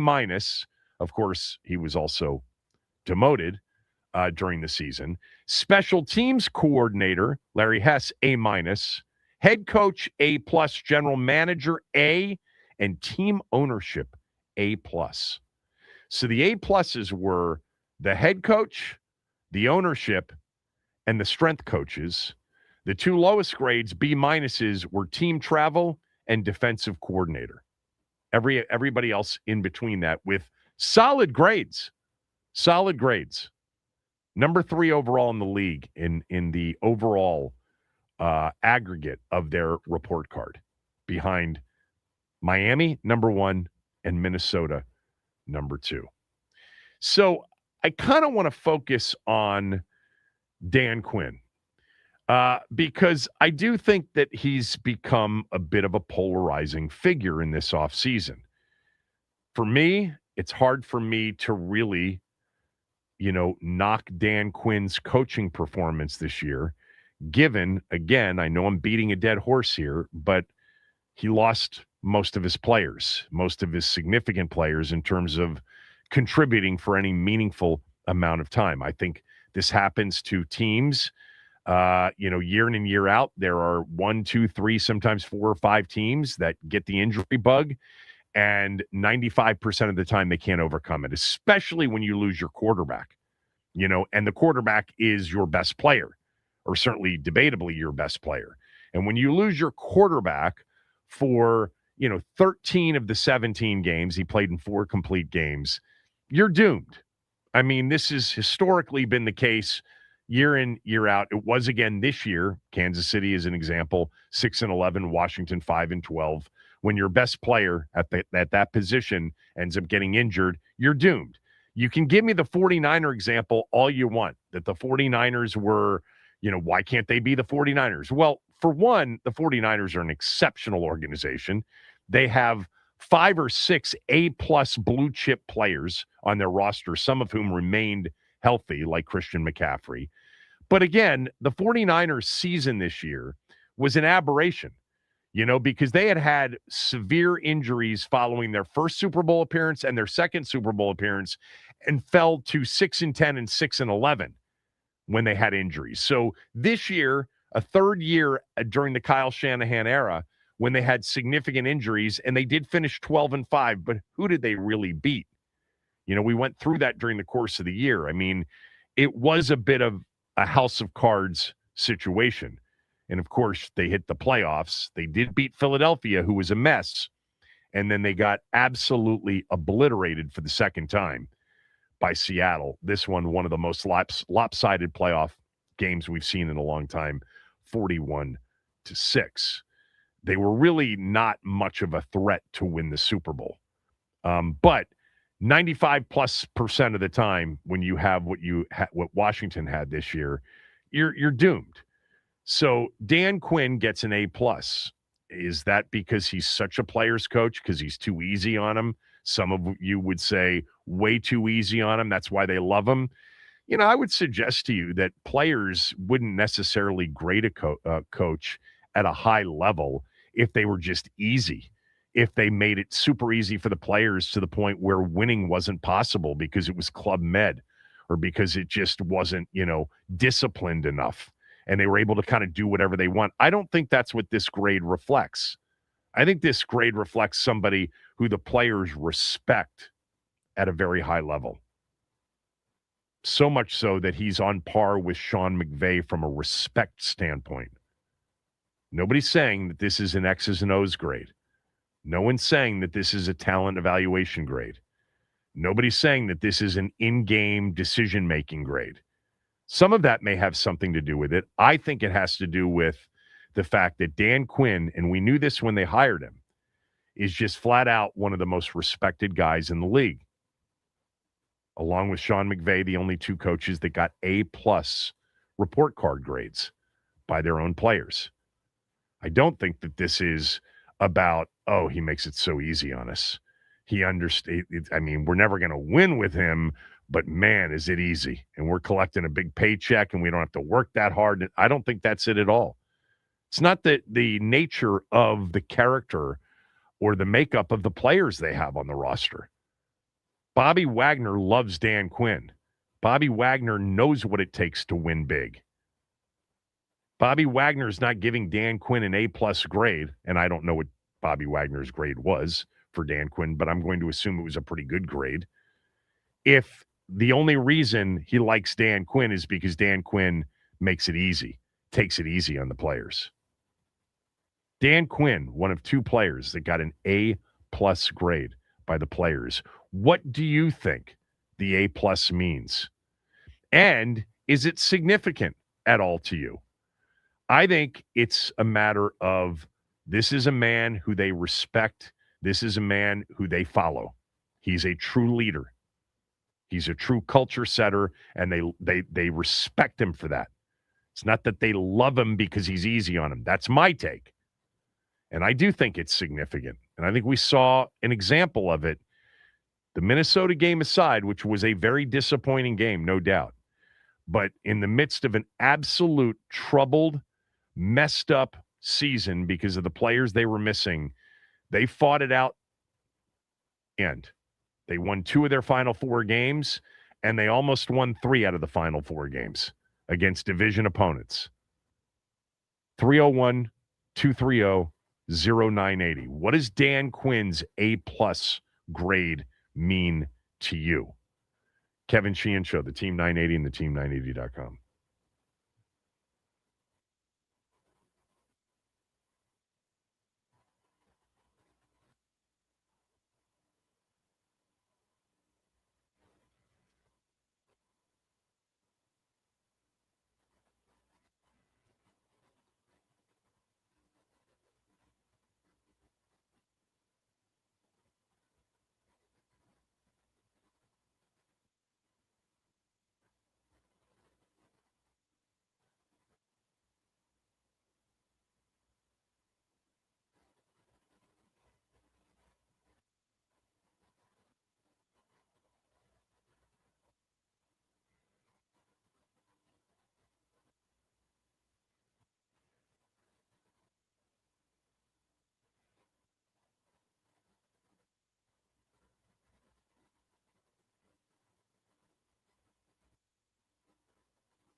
Our football team graded quite well on the NFLPA report cards. Teams, players vote on a number of categories that include things like treatment of families, team travel, locker room, training staff, weight room, coaches, position coaches, coordinators, head coach, general manager, team ownership. The team ownership got an A+, the head coach got an A+, the GM got an A, not as high as the head coach and the team ownership, but still an A is a solid grade. By comparison, Joe Shane in New York, the Giants GM, got a D. So he was the lowest rated GM in the league. 301-230-0980, 301-230-0980. I'm actually interested in just the reaction that some of you have to Dan Quinn being just one of two coaches in the entire NFL, 32 of them, to get an A+. Now, remember, these are the coaches from last year. All right. By the way, the worst graded coach was a C-, Kevin Stefanski. Brian Dable and Mike Kafka in New York got C's. Pete Carroll and Jim Harbaugh got C+. There were several A's, not at A+ level, but Ben Johnson, Dan Campbell, Andy Reid, Kevin O'Connell, Mike Vrabel, Aaron Glenn. That's surprising. Nick Sirianni, Mike Tomlin, and Mike McDonald all got A's.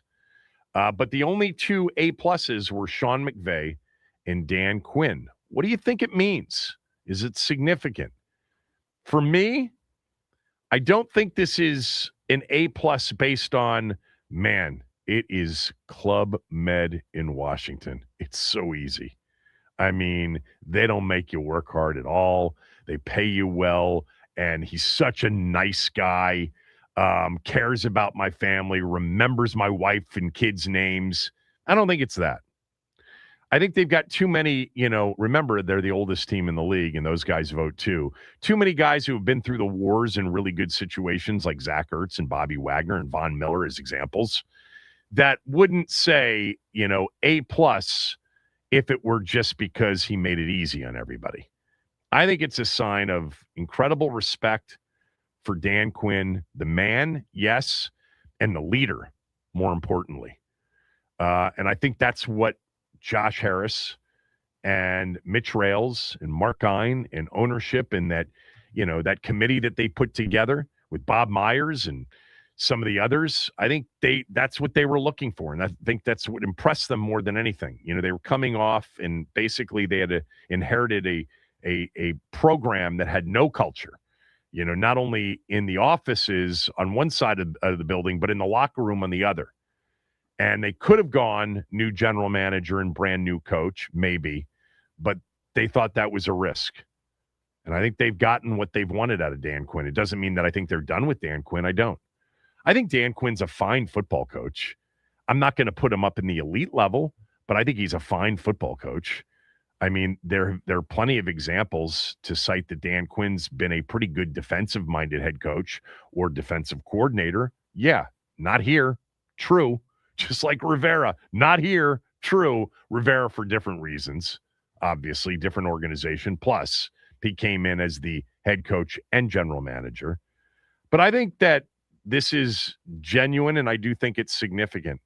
And like I've said, and it's not just because I'm still in benefit of the doubt mode, which I am to a certain degree, but we do have 2 full seasons. It's really hard for me to put any of last year on anybody specifically. It just is. It's one of those years. You hope you don't have it again, and the odds are you probably won't, but not to that level anyway. But I think that's where it all stemmed from. That's 5-12 for you, baby. It's the fact that your best players didn't play. Now, if your best players did play, were they going to be 12-5 again and in the NFC Championship game with that defense? Probably not. But I think the conversations would be far different. 301-230-0980. Athen, what does Dan Quinn's A+ mean to you? Basically, to me, means that he's nowhere near losing the locker room, and they're a tight-knit group, and they believe in him. But with that said, and I know it wasn't all his decision, when you cut a durable and consistent starter and your offensive line was your strength, and you have limited draft picks and lots of free agents and a major talent void on defense, you better be right with your plan. Again, I know it's not all him going into the draft and free agency and what have you, because 7 and 10 and 8 and 9 next year is not going to cut it. They need to bare minimum have a winning record. Yeah. True. There's context around everything, but I acknowledge that it certainly feels like you got to have a winning record, maybe even, be in the postseason. And I think you said something that is probably true. It may not have been all him. This is, we've got a new offensive line coach in Darnell Stapleton. We've got a new offensive coordinator in David Blau. He was heading into the final year of his deal. There could be a lot of things at work here, but to your point, if the offensive line takes a major step back at center this year, and it's obvious, it will look bad for them, no doubt. Just like if Durante Jones or David Blau aren't ready to be coordinators, it's not going to be a good look. Let's go to Skip. Skip, what does Dan Quinn's A+ mean to you? Kevin, I think it means that we have an elite culture builder among all the coaches in the NFL. Yeah. I think, the way he held the team together those last 4 games was impressive. I mean, they went 2-2. They played hard. The guys seemed to be, pretty fired up for a team that had had such a terrible season. And so I give him a lot of credit for that. I think the pressure is on Adam Peters more than him. I think he's made his choices for the assistant coaches, and I think they were both good choices. So we'll see how that turns out. But I think now it's on Adam Peters to give him a roster. But as far as Dan is concerned, I feel pretty good about Dan Quinn as our coach. I think that's 100% right in terms, from my standpoint, that Adam Peters has to really deal here in the offseason. He and his front office. And keep in mind, Dan Quinn is a part of that. Why? Because if the bulk of your new players are going to come from free agency, including from the list of your own free agents, those free agents have to like and believe in the head coach. So I think one of the things that this grade says is that this is more on Peters because he's got a head coach to sell. Nobody's turning down Washington because of the coaching staff.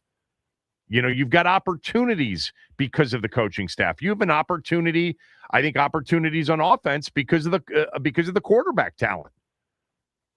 But I do think that this offseason is definitely Adam Peters, and I don't think he's done a bad job in the first 2 years. I think there are people that would disagree with me, and I'll go through the list of all the acquisitions through 2 years and the ones that you can really evaluate and the ones you can't. And I think it's a lot more positive than negative. But beside that, this upcoming season, because of what they produced on defense last year in particular, is a big year for Adam Peters, an important year, and he's gonna play a very big role in what happens in 2026. If you're on hold, stay there. We'll do another segment of this, 301-230-0980.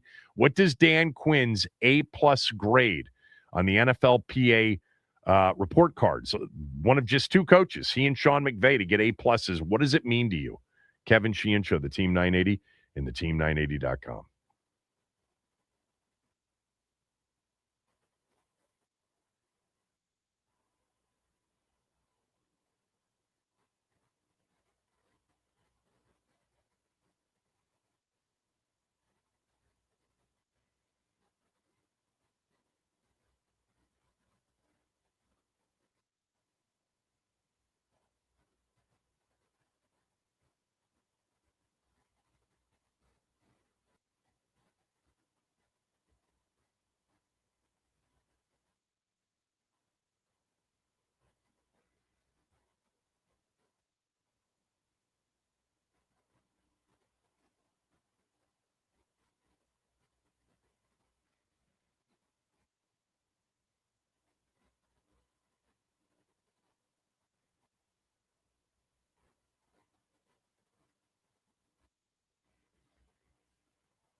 So I think it was, I think Anthony mentioned, that Biadasz was put on injured reserve, as were several players before that season finale against Philadelphia.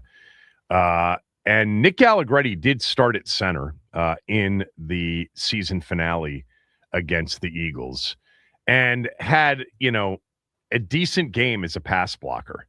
Per PFF in the season finale, he had a 78.3 grade, 60 is average.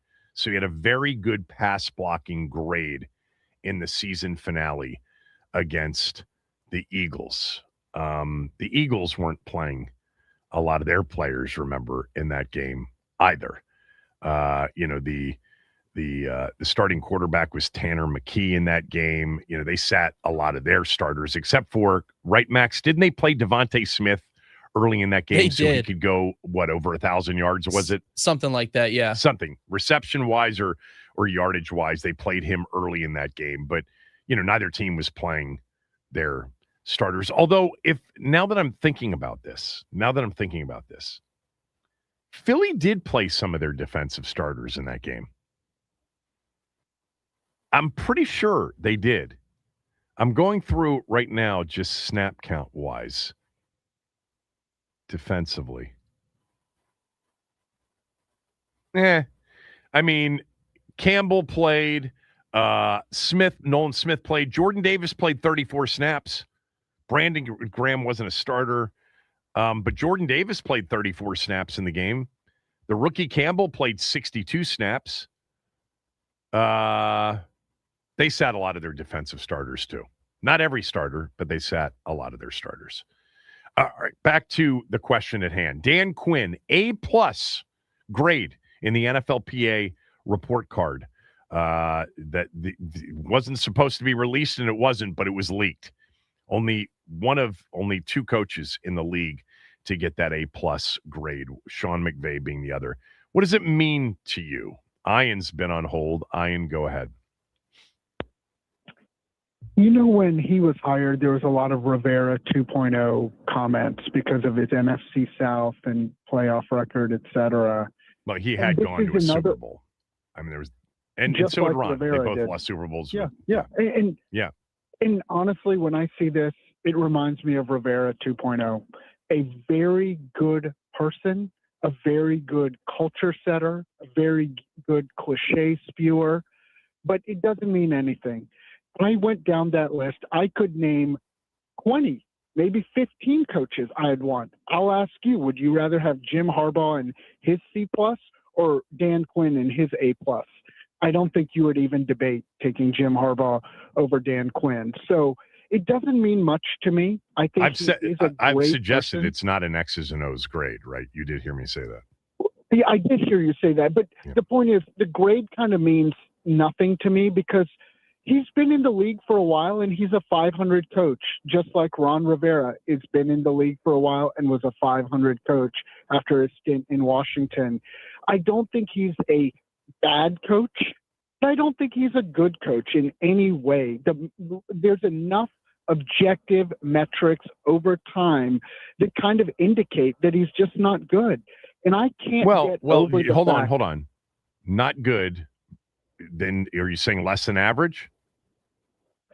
Yeah, let's say average. His record is 500. That is the his record's actually average. One game above 500 overall, and his playoff record is 625, 5-3.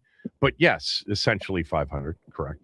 Essentially 500. Thank you. And so I can't get over the fact that he is the one that chose Joe Witt Jr., retained Joe Witt Jr., and then when Joe Witt Jr. was fired, as in my opinion, as a scapegoat move, the defense didn't get any better or any worse. And I said this to Doc, and Doc concurs all the time. This notion that Kingsbury and Joe Witt Jr. were doing things under Dan Quinn's nose that he had no kind of input, control, or say over is laughable. And again, this has been your take. I mean, why do you keep going with this take? Like, it's so absurd.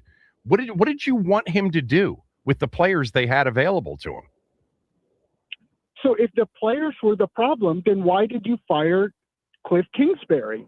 If that's your logic, the players. It's not that the players were the problem. It was the player availability that was the problem. Fine. The players on Kevin, offense the year before when they played had a great season. The player availability this year was limited. So the scapegoat thing, there's only one scapegoat answer here, and that's we didn't have our players this year. Duh. I mean, I saw that yesterday, and I love Chris to death, but he did some call segment on Jaden's QBR, which isn't even statistically eligible to be a stat because he didn't play enough. Was it more, that 2025 was an aberration or 2024 was the real deal? I forget the exact verbiage. It's like, how can you even talk about Jaden's QBR when he played 4 games? Like, what are we talking about? Okay. Jaden's had one season in the NFL that you can evaluate. One. I'm not saying that it won't prove to be an aberration. Maybe it will, but it's not based on what happened in 2025. Just like Dan Quinn's coaching ability can't be based on what happened in 2025. By the way, maybe it isn't 2024 either. Time will tell. I need more seasons of complete football with the players they intended to play with to evaluate it. So scapegoat, average, this or that. You may not be wrong about average, and his record says average. I'll concede that point. But in answering the question, it doesn't mean anything to you, right? The A+ doesn't mean anything to you. But Kevin, hello to you. I don't want to lose Kevin, Ian. Go start over again. Sorry, you broke up. So I'm sure I said the same point that Tom Lavero says. If the player availability was the problem, why was Cliff Kingsbury fired? Because he had a different view of what he wanted the offense to be moving forward. Is he not allowed to change his mind? Okay, so he had no input of that philosophy change during the season? Of course he had input. He had input last offseason, during the season, and after the season. He decided to use that input after the season. You don't know. I asked him, was there a moment or was it gradual? He said it was gradual. So he didn't have this feeling last offseason. Let's go back to then, because I know this is a big thing with you. You think that if Dan Quinn came to the conclusion that he didn't like the way that they played offensive football, there was a better way to play it, and he wanted to go in that direction, that he should have come to that conclusion much sooner, or should have done something about it much sooner. Well, he didn't have that feeling last offseason. Can we agree on that after the offensive season they had in 2024, that he felt good about? Is that fair? Agreed. Okay. Yes, so during the season, he starts to feel like, whether it's the under center numbers or the hurry up or the no huddle or Jaden not protecting himself or whatever it is, he starts to feel differently about maybe a long-term view of the offense. With no starting quarterback, no wide receiver, no running back 1, no wide receiver 1, wide receiver 2, with all of these players missing, what would you have suggested he do in the middle of the season? Fire Kingsbury too? The offense was actually much more productive than the defense. Okay, then don't fire Kingsbury. So no, why not? You can't. You wanted to go in a different direction in terms of the way it looks, the kind of offense you think you want to be the head coach of. He's allowed to change his mind. And so let's keep going with what I think is an incorrect logic flow here. He doesn't like the offense that Kingsbury's running, but can't change it because he doesn't have players, but then decides to hire somebody he has no idea what his philosophy is, and pass on people like Mike McDaniel, a proven. You don't think he has an idea what David Blau's philosophy is? Why would you think that? Does anybody? How would anybody know what David Blau's Detroit and other is? teams were ready to hire him if Washington didn't promote him. Do you think they'd hire him or offer him the gig if they didn't have any sense as to what his philosophy was?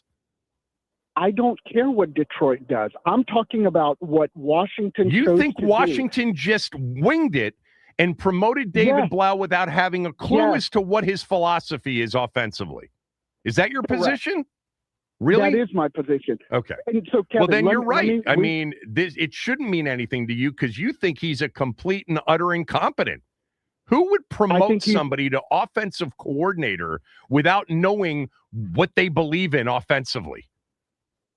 That doesn't make any sense Kevin, to me. Again, you've lost me there. He was in the building. You could have fired Kingsbury and given Blau a chance to show you. Nobody knows. He was the third person in You were going to give him a chance to show you with Josh Johnson at quarterback? Is that what you wanted to do? You said he didn't like Kingsbury's philosophy with Josh Johnson either. So again, it was a lost season. Ian, did you? I mean, what changes? I mean, look, I'll concede at least partially. Yeah, maybe it would have made sense to cut. Maybe it would have made sense to cut Kingsbury loose earlier and get David Blau at least comfortable calling plays. But I'll tell you what, you then risk with Josh Johnson at quarterback and all the players out there that it doesn't look great, and then you're going to promote him in the offseason, and it's going to be a bit of a PR loss. They shouldn't care about that, but I agree with you. Maybe they should have, if he knew this, let's just say after the Minnesota game, maybe he should have given Blau play-calling responsibilities. Blau did say that Cliff gave him a ton of responsibility that typically position coaches don't have. So there was that. Okay, yeah. So again, if you're saying Blau had more, if Blau had more responsibility and he didn't like the philosophy of the offense, why are you hiring Blau? Because he had a part in the offense. Like just flowchart. Well, Blau couldn't change the offense to what he philosophically believes in when he's not the offensive coordinator. But did you want him to be insubordinate? Did you want him to go rogue and just take over the offense from Kingsbury and say, F that, we're doing this? Come on, Ian. Of course he's got a philosophy. They're moving to something different that Blau believes in. Kevin, you just told your audience that Kingsbury said he had more input than most. So what was the input that was so good? Well, input in terms of responsibility as a position coach under Cliff's scheme. They all can coach a lot of different ways, Ian. I'm not suggesting that he gave him input and said, hey, David, run your system, not mine. That's not what I'm suggesting.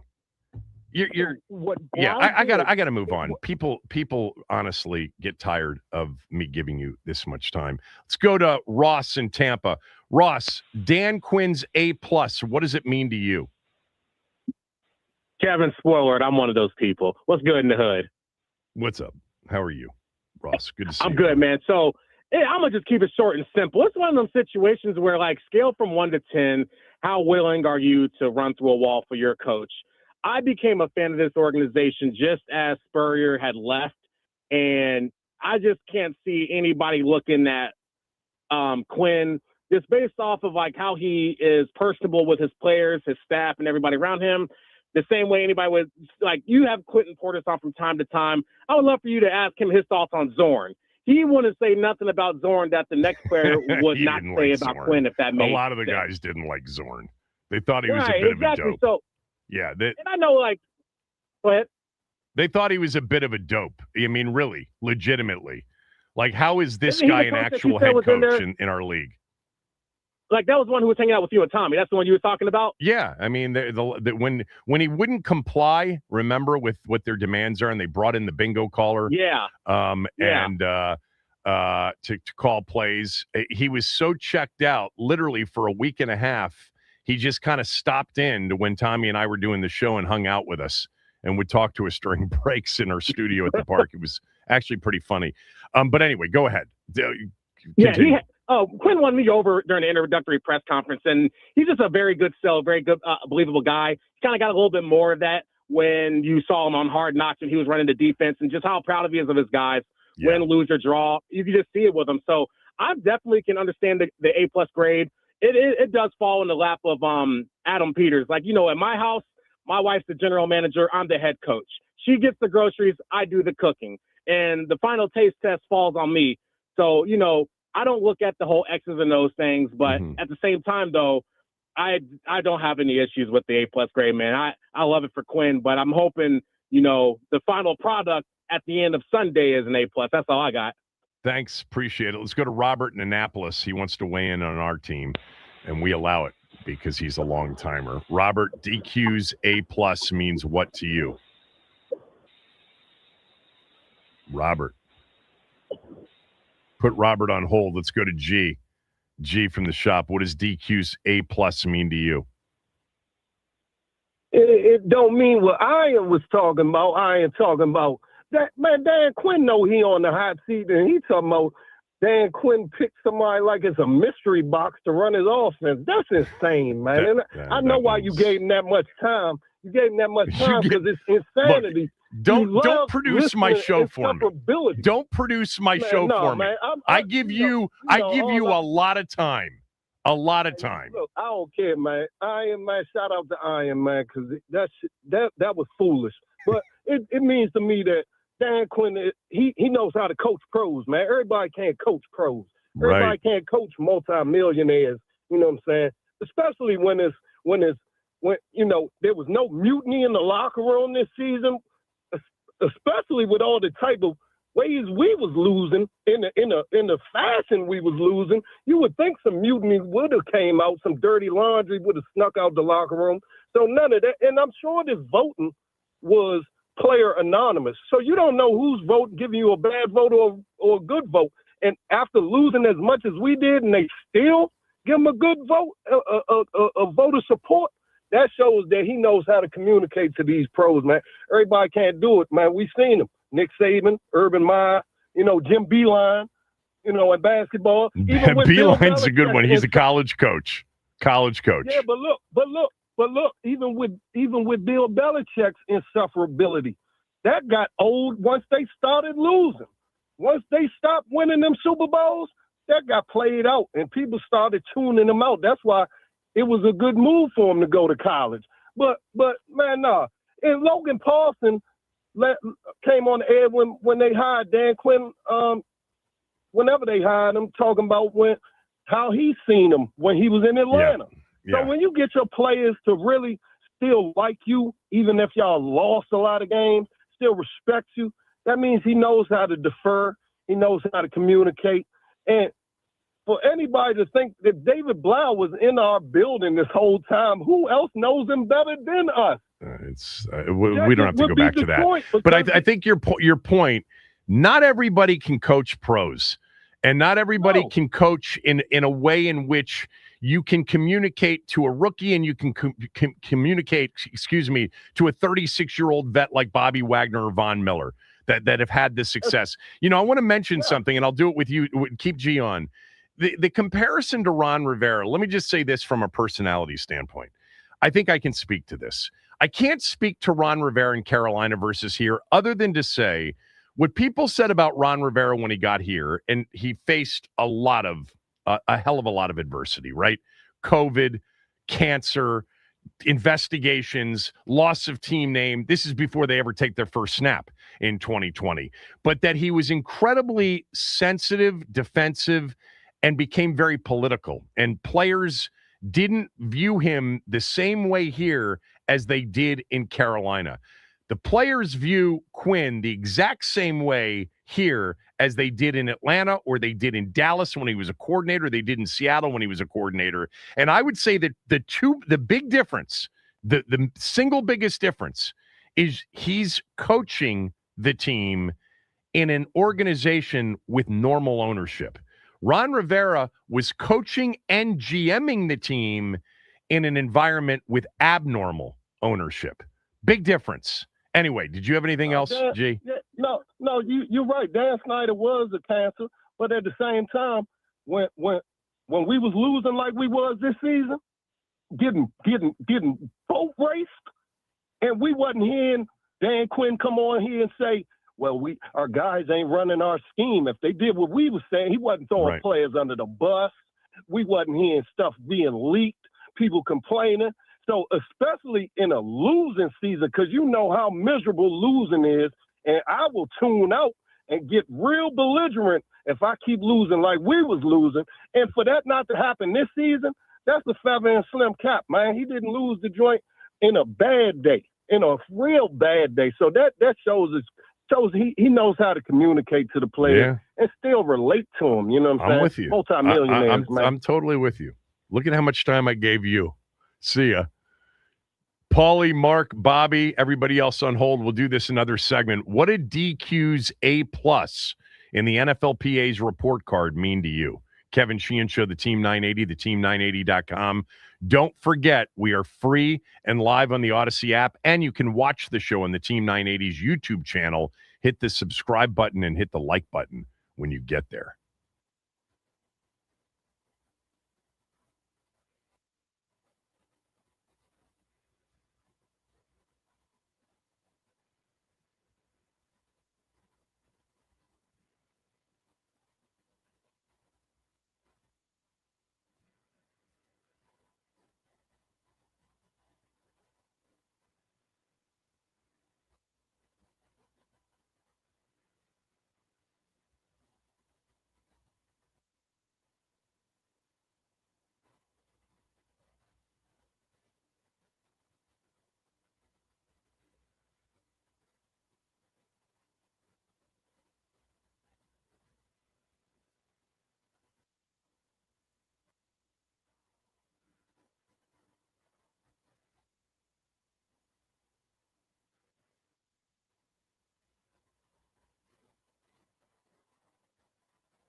I just can't read some of these tweets about Ian.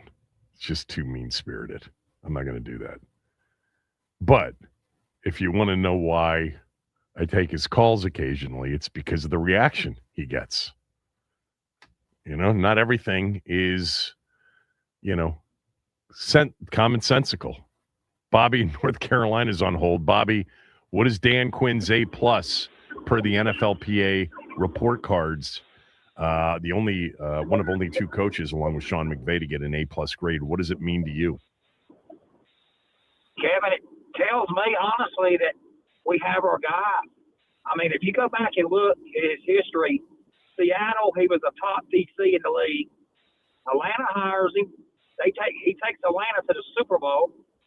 Gets fired from there after a couple bad, so-so years. Dallas hires him for DC. Guess what?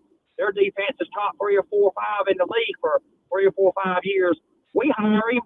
First year, after 25 years of hell, he takes us 60 minutes on the Super Bowl. You throw last year, you've been saying it ad nauseum, Kevin, throw last year away for everything. We all know, people with common sense knows what happened last year, okay? We didn't have the players out there that were supposed to be out there. So, therefore, it was just a bad year. But Dan's a good coach. I mean, just like G just said, Kevin, it's easy to coach when things are rosy and you're winning. You find out who your true coaches are when things get tough. They were tough last year. Never heard a whisper out of anybody out of the locker room. So, G hit it on the spot there, bub. We're fine there, Kevin. And can I make one quick comment about the other day you had a call segment and I was listening, couldn't get in about the Wagner and Ertz. Kevin, it's time to let those guys go. Yeah. We've got 2 replacements. This is year 3. You got to give those guys a chance. We're not going to be any worse if you let Sennett play and you let the linebacker play, McGee play. You're not going to be any worse production than what you got last year. It's just time, Kevin. Well, I don't think you're replacing Ertz with Sennett. I think Sennett, if you go back to Adam Peters and who he compared him to when they picked him, I think it's clear that they see Sennett as a blocker and as kind of a first-level bootleg play-action guy. By the way, he's excellent after the catch, or was in college. They're going to have to replace Ertz if they're not bringing Ertz back. My biggest thing, Bobby, is I would not be bringing Ertz back as the number 1 pass-catching tight end and relying on that given, the injury and the timing of the return. But I do think that they have to, if it's not him and somebody else, somebody like Likely is a pass-catching tight end. Otten, pass-catching tight end. Okonkwo's kind of both, I think. But I don't think, and Quinn made this very clear the other day, comparing Sennett and Ertz is really not what they're doing. They're not seeing Sennett as the Ertz replacement, I don't think. Kevin, remember last year in the offseason, you talked to Dan and DK. I remember the talk you had with him. They were praising Sennett, praising him. He's making strides. But that's different, Bobby, than comparing him and what they think they can get from him to what they got from Ertz. They see him as a different type of tight end. Kevin, Ertz was a terrible blocker, Kevin. I know, but he was a really reliable route runner for all of the quarterbacks that played. With Sennett, Sennett, the few times he's got to play, he can catch the ball. Yeah, I'm not saying he can't catch the ball. I'm just saying I don't think they view him as a number 1 pass catching tight end. When you decide to go, 11 personnel and you got receivers and one of them's a tight end and you're throwing the football, I don't think that they see that as Sennett. I think that they have to replace that. But I do think that there was a reliability to Ertz size-wise, route running-wise. And Peter said it the other day. He just was always open. And I think they see Sennett along with Bates as inline blockers who can also be very effective in sort of that play action, that bootleg, level 1, level 2 tight end, fullback. He compared Sennett when he drafted him to Kyle Juszczyk. For all I know, and they might be lining up Sennett in the backfield at times in 2025. Thanks, Bobby, as always. Let's go to our guy, Paulie. Paulie, what does Dan Quinn's A+ grade, one of just 2, handed out per the NFLPA report cards. Sean McVay got the other one. What does it mean to you? Big guy, L to the W. Yep. What it means to me is like it's been echoed already. In a tough season, man, he held things together. And the players respect him for that. You know, like Bobby just mentioned, G mentioned, you know, you didn't hear any sniping coming out of the locker room. You know, he held his players accountable, just like he held his coaches accountable. That's why we got coaching turnover right now. That's why we're going to have players turned over. Because he knew, you know, it was a mixture. It wasn't just coaching, and it wasn't just the players, and it wasn't just the injuries. You know, it was a perfect storm of everything, but he's still holding people accountable. You know, and as any employee, that's all you want is for the guy in charge to hold everybody accountable. You know, after everything that was happening to this team this season, you never seen Dan Quinn panic, or you never seen him sweat. You know, he's always calm. Little bit after the Minnesota game. Little bit after the Minnesota game, he was really upset. Okay, having emotion is different from letting you know. I'm just saying that his reaction, that one was. That's the one game that stands out as what in God's name was that? But for the most part, I agree with everything you've said. But he didn't exactly. But let's go to that Minnesota game afterwards. You see that he didn't like the total effort. Wasn't just the play. No, I agree. He didn't like the play. I agree. He didn't like the play calling. But at no time did he single out any one person. You know, even in handling that's definitely not his style. He didn't want it. Exactly, and players see that. And that's one thing. Players don't want to be called out, individually or unit wise or whatever. They look at it like we look at it. You know, as good coaches look at it, is Joe Gibbs. We're all in this together. You know, like I said, the Joe Witt situation. He didn't throw Joe Witt under the bus. We seen what was happening and what was going on, and Joe Witt was drowning, and he saved him. He demoted him. He didn't fire him. He didn't take his key card from him. You know, he just demoted him, and he diffused that situation. You know, Cliff Kingsbury, like you said, it was a gradual thing. Even in getting rid of him, he hasn't thrown. He didn't say, "Well, he did this and he was the cause of that and he was the cause of it." No, he said, "You know, it's a philosophy different. We're gonna move on." But he held people accountable, and that's something we haven't had around here in a long time when it comes to coaching, is holding people accountable. So I can see why his grade is well deserved. And another thing, people need to relax, man. I listened to the whole Tyler Biadasz thing, and people saying, "Well, we're not getting close." It's the beginning of the offseason.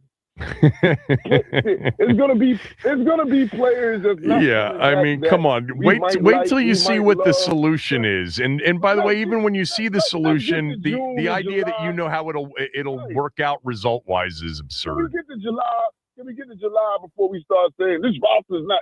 We don't know what's about to happen. There's gonna be a lot of moves we're not gonna like, and there's gonna be some moves we're gonna question, and there's gonna be some moves we are going to like.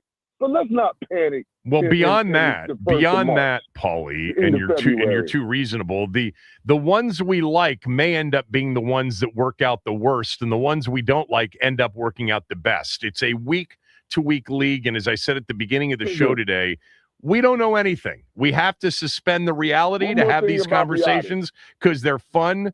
But, you know, these moves, there's so much that we don't know, and it just – I said it at the beginning, and people seem to love this analogy more than anybody that would have said this time last year that fast forward a year and the number one free agent target is going to be Malik Willis, they would have had their heads examined by everybody. It's impossible, this league. It's what makes it so great.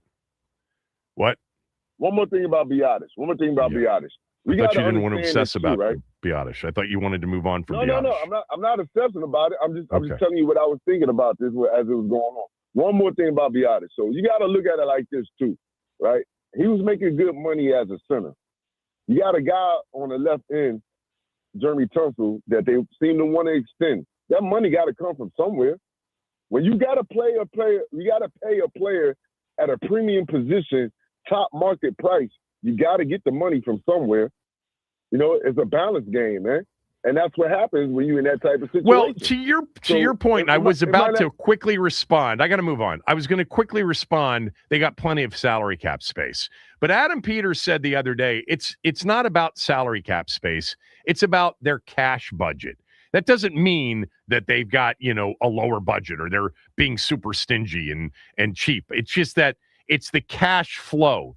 And yes, that will help in the Tunsil deal. That will help, by the way, next year. Not necessarily next year, but in terms of, because Biadasz wasn't going to be under contract next year. But they're also, keep in mind with everything they're doing, they are setting up to make Jaden Daniels, more likely than not in the 2027 offseason, one of the highest paid players in the history of the game. Mark in Largo, finish it off for us. Dan Quinn's A+ means what to you? I think it means that these guys will play for hard for him. And I also think it means that, and this is why, Kevin, I'm a firm believer. I think if Jaden can stay upright, I think this team is in the Super Bowl this year because I think he's going to solidify this defense. I think the defense is going to play better. I think him and Adam are going to be on the same page. I think that this team will do what it has to do to make everything happen. I think what we saw last year when everything was falling apart, Dan was sticking it together. That's why I didn't really complain about Dan Quinn. I thought Dan Quinn was doing what he had to do, and I respect that. He had everybody else's back, and they had his. And I think what people have to understand is, in Ion, you can't go on people's records. Records are smeckers. Doesn't really matter. Okay, Bill Belichick was an okay coach when he was in Cleveland. He went to 6 Super Bowls in New England. Okay. Look, Andy Reid was a good coach in Philadelphia. He's a great coach in Kansas City. So we don't know how these coaches are going to play out. He has a good quarterback that I think as long as Daniels is upright, which I believe he will be this year, and everything will go well, I think this team will be in the Super Bowl, be playing because he has a destiny to play out in L.A. for San Bernardino because they got to get him out there. They need a face of the league right now since everybody else is down. And I think it's Jaden Daniels. I know everybody wants to talk about Caleb Williams, but it goes back to what I said yesterday on Chris's show. I'll say it on your show, Kevin. You go back to Tecmo Bowl, that's what Caleb Williams is. Back 50, throw 100. That's all Caleb does. Jaden, in my opinion, is the real deal. Drake May, I think, impressed me. Okay. I still think he has a lot to learn. Yep. Can I say something real quickly? Off topic, back at you. Thanks for the call. That's the first thing I'm going to say. Secondly is, what's so interesting about the retread coach conversation, it's so absurd because literally if you go back just 10 Super Bowls, there's really only one Super Bowl that didn't include a retread coach, somebody that, people would say that's a retread hire. I mean, Mike Vrabel.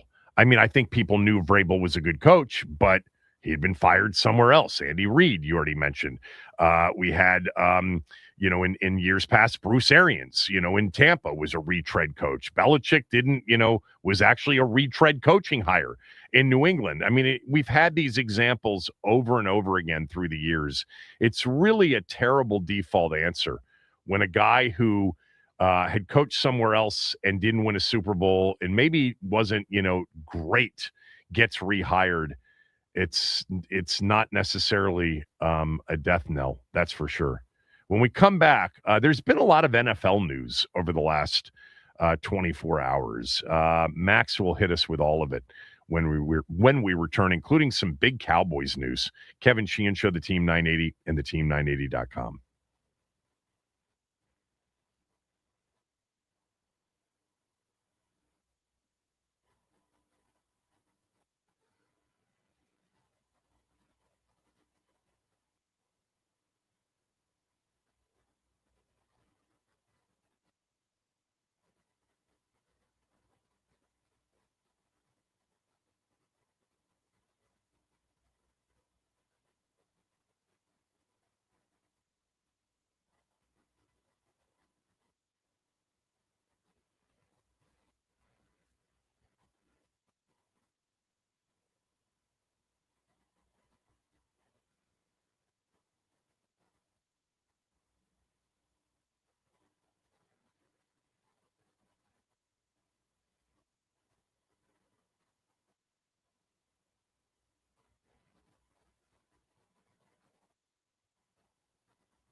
Put it in the books right now because we all fall in love with draft prospects. Other guys have crushes on Sydney Sweeney and Halle Berry. I am in full-blown crush mode with Sonny Styles. Yeah. I love watching the highlights, and I love everything I'm hearing from teams. And the team that I'm looking at is even higher than Washington. What do you got? John Harbaugh's defenses have been anchored by Ray Lewis, C.J. Mosley, Roquan Smith. Wow, yeah. New York Giants sit there at number 5. I just have a full-blown crush myself, but I wonder if the Giants, who have always had in a Harbaugh team that defensive minister of defense in the middle, see Sonny Styles as that potential guy for the next 10 years there.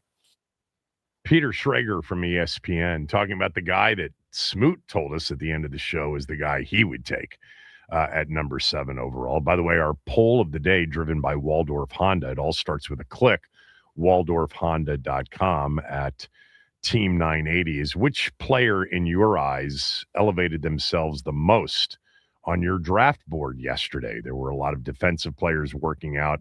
Ruben Bain, Arvell Reese, David Bailey, or Sonny Styles. You can go vote on the Waldorf Honda Twitter X poll of the day. You've got some NFL stuff to talk about. Hit me with it. Well, yeah, so I do want to start off with Sonny Styles because, my God, he stole the show yesterday. He was running drills. He did all of them. He was one of the few guys who did run the shuttle and the 3-cone as well as doing the vertical and the broad jump. So he measured in at 6'5", 244, 32.875 inch arms, 10-inch hand size, wingspan 80.875 inches. That was the largest that I found at the top of the board. But man, these measurables, a 4.640, that's 95th percentile. His vert was 43.5. That's the 100th percentile. Broad jump, 11 foot 2 inches, also 100 percentile. Ran the shuttle in a 4.26 and the 3-cone in 7.09 seconds. So and I believe his raw athletic score, which, I mean, teams have fallen in love with over these past few years, he got a 9.99 after the agility grades came out. He had a 10, but he decided to run the agility drills. That brought him down to a 9.99. Ruined his perfect score, but he did it for the love of the game. Okay.